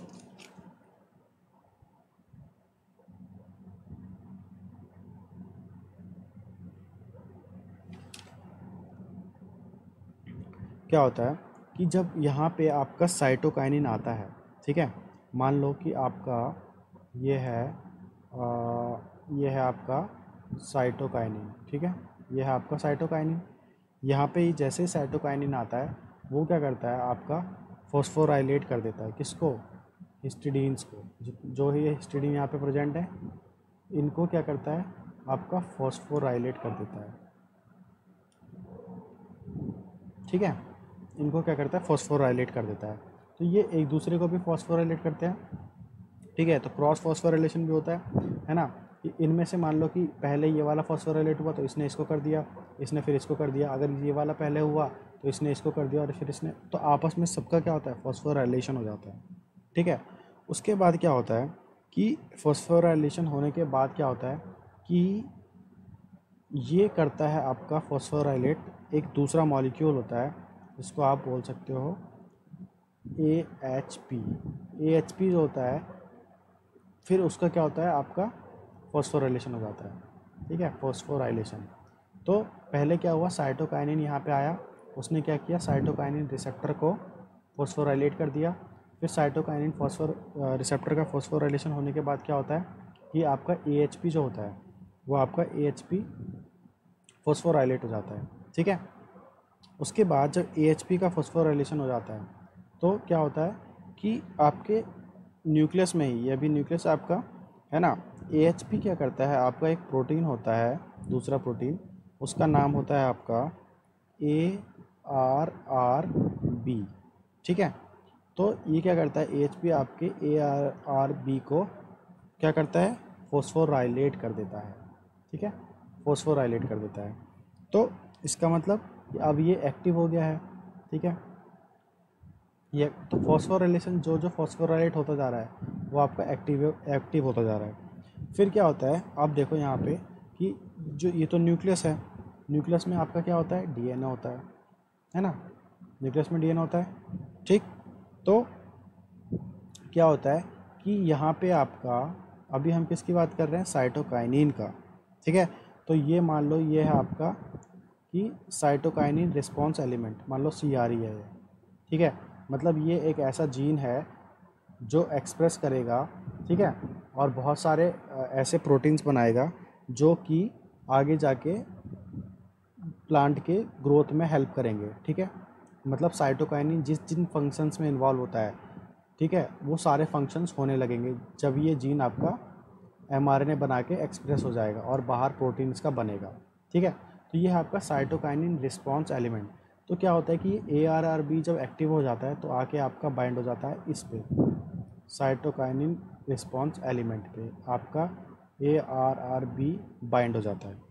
तो जब ये बाइंड होता है तो क्या होता है कि इसका ट्रांसक्रिप्शन शुरू हो जाता है, ट्रांसक्रिप्शन इसका शुरू हो गया इस CRE जीन का, साइटोकाइनिन रिसेप्टर एलिमेंट का, साइटोकाइनिन रिस्पॉन्स एलिमेंट का। तो जब ट्रांसक्रिप्शन होता है तो क्या होता है कि जीन्स जो होते हैं वो ट्रांसक्राइब होने लग जाते हैं, है ना। तो इनमें से क्या होता है कि बहुत सारे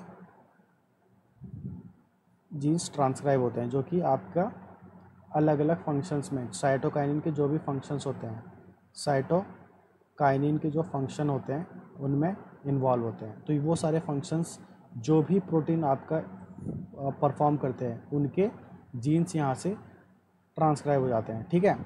उनमें से एक का नाम आपको यहाँ पे याद रखना है।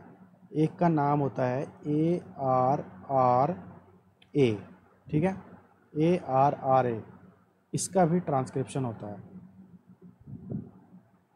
ठीक है, ARRA। और फिर आपका बनता है प्रोटीन। तो ये ARRA प्रोटीन जो है वो क्या करता है, वो आपका इनहिबिट करता है AHP को। ये क्या कर रहा है आपका, इनहिबिट कर रहा है किसको, AHP को, ठीक है। तो इस तरीके से, एक तरीके से यहाँ पे क्या हो रहा है, फीडबैक इनहिबिशन। इस चीज़ को आप याद रखना, फीडबैक इनहिबिशन, ठीक है। फीडबैक इनहिबिशन मतलब AHP एक्टिव हुआ, उसने ARRB को एक्टिव किया, ARRB क्या हुआ, CRE पे जाकर बाइंड हो गया जो कि साइटोकाइनिन रिस्पॉन्स एलिमेंट। फिर वहाँ से बहुत सारे जीन्स ट्रांसक्राइब हुए जो कि साइटोकाइनिन के फंक्शंस में इन्वॉल्व होते हैं, और वहीं से फिर एक और जीन ट्रांसक्राइब हुआ, उसने प्रोटीन बनाया और उस प्रोटीन का नाम है ARRA। ये ARRA जब बनने लगता है सेल में, बहुत सारा बन जाता है, तो वो क्या करता है, AHP को आके इनहिबिट कर देता है ना। तो जब बहुत सारा ARRA बनेगा तभी तो AHP का इनहिबिशन होगा।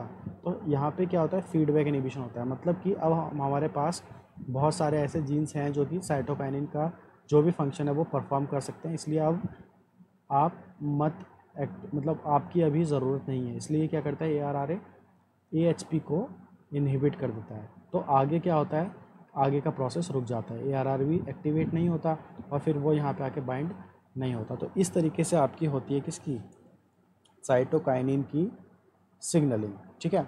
यहाँ पे मैं आपको बता दूँ कि जो AHP होता है ना, ये AHP, ये वाला जो मॉलिक्यूल है AHP, इसका फुल फॉर्म आप लिख सकते हैं। इसका फुल फॉर्म होता है अराबिडोप्सिस histidine phosphate, अराबिडोप्सिस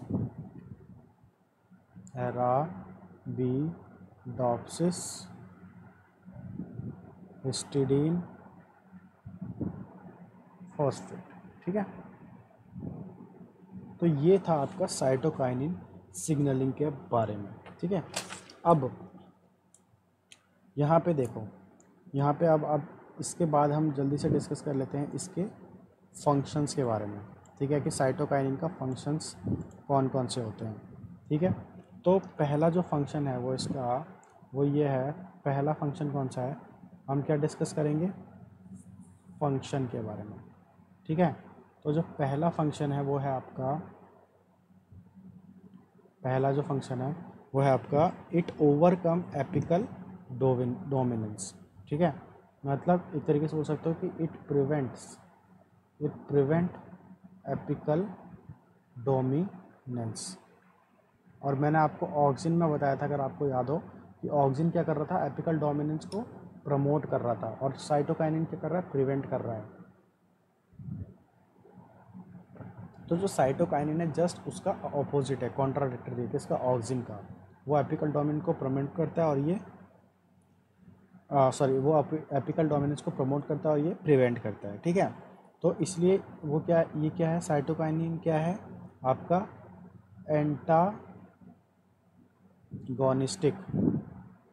antagonistic to auxin है, ठीक है, ऑक्सिन का एंटागोनिस्टिक है।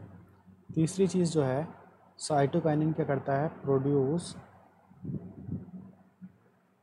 लीफ डेवलपमेंट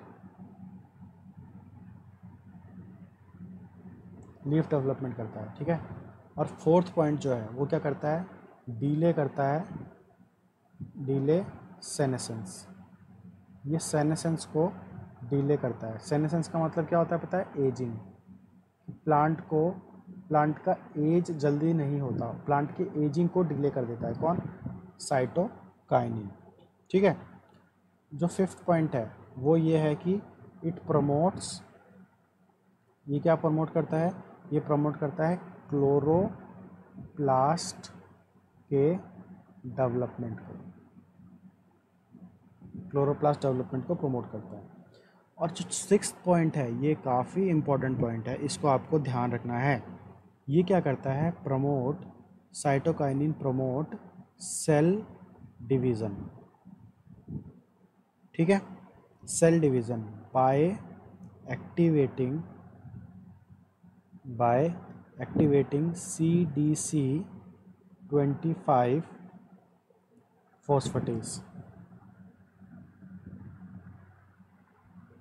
फॉस्फेटेज, ठीक है।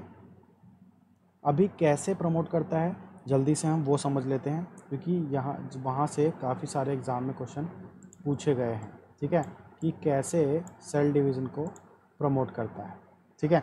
तो क्या होता है कि आपने MPF का नाम सुना होगा, ठीक है, आपने इसका नाम सुना होगा MPF। ये MPF क्या होता है? MPF कॉपी में लिख लीजिए। MPF जो होता है वो होता है आपका मेटाफेज प्रमोटिंग फैक्टर, ठीक है। तो जो MPF होता है वो आपका, अगर हम अर्ली G2 फेज़ की बात करें, सेल साइकिल की बात हो रही है अभी, तो अर्ली G2 फेज़ में क्या होता है, जो MPF होता है वो आपका होता है इनएक्टिव, ठीक है, ये होता है इनएक्टिव। फिर क्या होता है कि एक एंजाइम आता है, ठीक है, एक एंजाइम आता है, उसका नाम है CAK, ठीक है। CAK का फुल फॉर्म क्या होता है? CDK एक्टिवेटिंग काइनेस, ठीक है।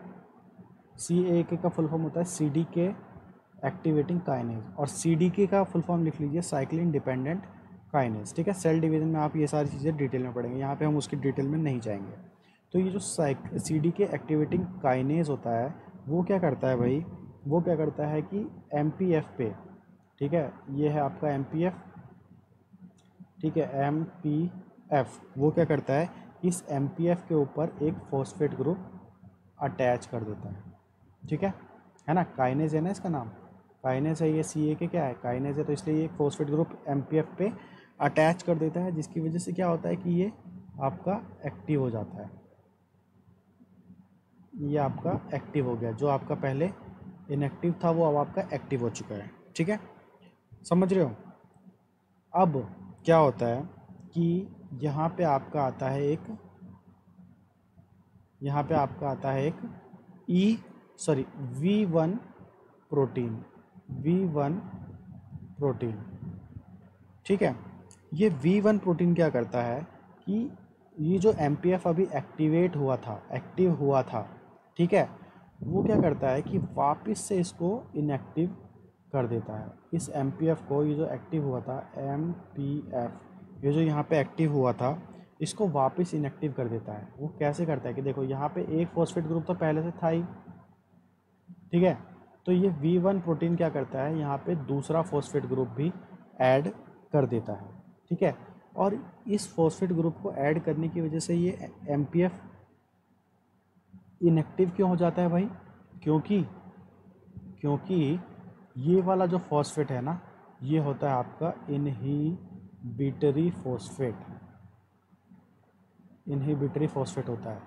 तो याद रखना इस कंसेप्ट को, जो V1 होता है ना वो आपका MPF पे एक इनहिबिटरी फॉस्फेट ऐड करता है, जिसकी वजह से MPF क्या हो जाता है, इनएक्टिव हो जाता है, ठीक है, समझ रहे हो।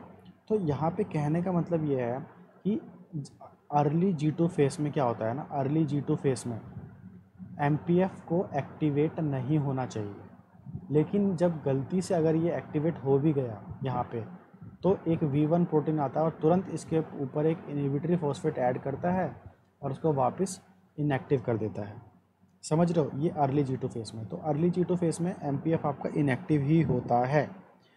लेकिन जैसे ही आपका लेट G2 फेस में सेल एंटर करती है, लेट G2 फेस में आपकी जब सेल एंटर करती है, तो क्या होता है, यहाँ पे एक एंजाइम आता है, ठीक है, जो कि मैंने आपको यहाँ पे बताया था CDC25 फॉस्फेटेज, ठीक है, CDC25 25 फॉस्फेटेज, ठीक है। वो क्या करता है, CDC 25 फॉस्फेटेज क्या करता है, आपका ये जो इनहिबिटरी फॉस्फेट यहाँ पे ये ऐड हुआ था, ये क्या करता है, रिमूव कर देता है। CDC 25 phosphatase remove the inhibitory phosphate. समझ में आ रहा है आपको, है ना। तो अब देखो यहाँ पे कि जब जैसे ही इनहिबिटरी फॉस्फेट आपका रिमूव होता है ना, MPF से, ये था आपका MPF, ठीक है, समझ में आया। यहाँ पे एक ही फॉस्फेट रह गया, इनहिबिटरी वाला फॉस्फेट तो यहाँ से रिमूव हो गया, है ना। तो रिमूव जैसे ही हुआ वो क्या हो गया, फिर से एक्टिव हो गया, ठीक है। और फिर क्या, ये आगे सेल साइकिल के जो डिवीज़न वाला फेज़ आता है, सेल डिवीज़न, उसमें आपका इन्वॉल्व हो जाएगा। तो मेन कौन सा एंजाइम होगा आपका, CDC 25 फॉस्फेटेज। ये क्या कर रहा है आपका, सेल डिवीज़न में आपका इन्वॉल्व है। तो आपको ये चीज़ याद रखनी है। और इसको कौन प्रमोट कर रहा है, इसको प्रमोट इनडायरेक्टली कर रहा है साइटोकाइनिन, है ना। साइटोकाइनिन यहाँ पे देखो 6 पॉइंट में मैंने बोला था आपको, cytokinin promote cell division by activating CDC 25 phosphatase. तो साइटोकाइनिन ने इसको एक्टिव किया, CDC 25 फॉस्फेटेज को, और इसने क्या किया, इस इनहिबिटरी फॉस्फेट को रिमूव किया और वापस से MPF को एक्टिव कर दिया, और फिर वो उसने सेल डिवीज़न करवाना शुरू कर दिया। तो इस तरीके से आपकी सेल सिग्नलिंग होती है, किसमें, साइटोकाइनिन सिग्नलिंग होती है, किसमें, सेल डिवीज़न में। इस तरीके से साइटोकाइनिन इन्वॉल्व होता है, ठीक है। अब बस लास्ट साइटोकाइनिन के बारे में हम डिस्कशन करेंगे, जो कि इम्पॉर्टेंट है, ठीक है। फिर 6 फंक्शन आपने पढ़ लिया, 6 फंक्शन पढ़ लिया। 7वां जो फंक्शन है वो इसका, वो है 7वां फंक्शन जो है वो है इसका shoot development, induce shoot development, ठीक है। तो ऑक्सिन क्या कर रहा था, रूट डेवलपमेंट कर रहा था, और जो साइटोकाइनिन है वो शूट डेवलपमेंट कर रहा है। तो यहाँ पे भी आपका ये एंटागोनिस्ट काम कर रहा है, एंटागोनिस्ट टू ऑक्सिन, है ना। उसके बाद जो 8वां फंक्शन होता है ऑक्सिन का, वो होता है आपका कि, सॉरी 8वां फंक्शन नहीं होता, बस 7 ही फंक्शन आपको पढ़ना है, ठीक है, इतना इम्पोर्टेंट है। अब हम जो मेन लास्ट चीज़ अभी डिस्कस करेंगे वो है आपका ऑक्सिन साइटोकाइनिन रेशियो का। ये आपका काफ़ी इम्पॉर्टेंट है, ऑक्सिन साइटोकाइनिन रेशियो, ठीक है। तो देखो पहला पॉइंट, ऑक्सिन और साइटोकाइनिन का रेशियो अगर आपका हाई हुआ तो क्या होगा, अगर आपका लो हुआ तो क्या होगा, ठीक है। लो हुआ तो क्या होगा, देखो आपको पता है कि ऑक्सिन क्या करता है, ऑक्सिन करता है आपका रूट डेवलपमेंट को इंड्यूस करता है ना। तो अब देखो अगर ऑक्सिन साइटोकाइनिन का रेशियो हाई हुआ, मतलब ऑक्सिन ज़्यादा है, साइटोकाइनिन कम। और रेशियो कैसे पता चल, रेशियो का मतलब क्या होता है कि ऑक्सिन बाय साइटोकाइनिन, तो इसी को बोलते हैं ऑक्सिन साइटोकाइनिन रेशियो। तो अगर ये हाई है तो इसका मतलब हम बात कर रहे हैं ऑक्सिन तो आपका हाई है लेकिन साइटोकाइनिन लो है, समझ रहे हो। तो जब किसी के रेशियो की बात करते हैं कि जैसे कि ऑक्सिन साइटोकाइनिन का रेशियो हाई है, इसका मतलब ऑक्सिन ज़्यादा है, साइटोकाइनिन कम है। तो अब ऑक्सिन ज़्यादा है तो क्या होगा, इंड्यूस रूट डेवलपमेंट, ठीक है। लेकिन ऑक्सिन साइटोकाइनिन रेशियो अगर आपका लो है, लो का मतलब क्या हुआ कि ऑक्सिन लो है, ऑक्सिन आपका लो है और साइटोकाइनिन आपका हाई है, तो क्या होगा आपका, ये क्या करेगा, इंड्यूस करेगा आपका शूट डेवलपमेंट, ठीक है। ये चीज़ आपको समझनी है, ध्यान रखना है इस चीज़ को, ठीक है।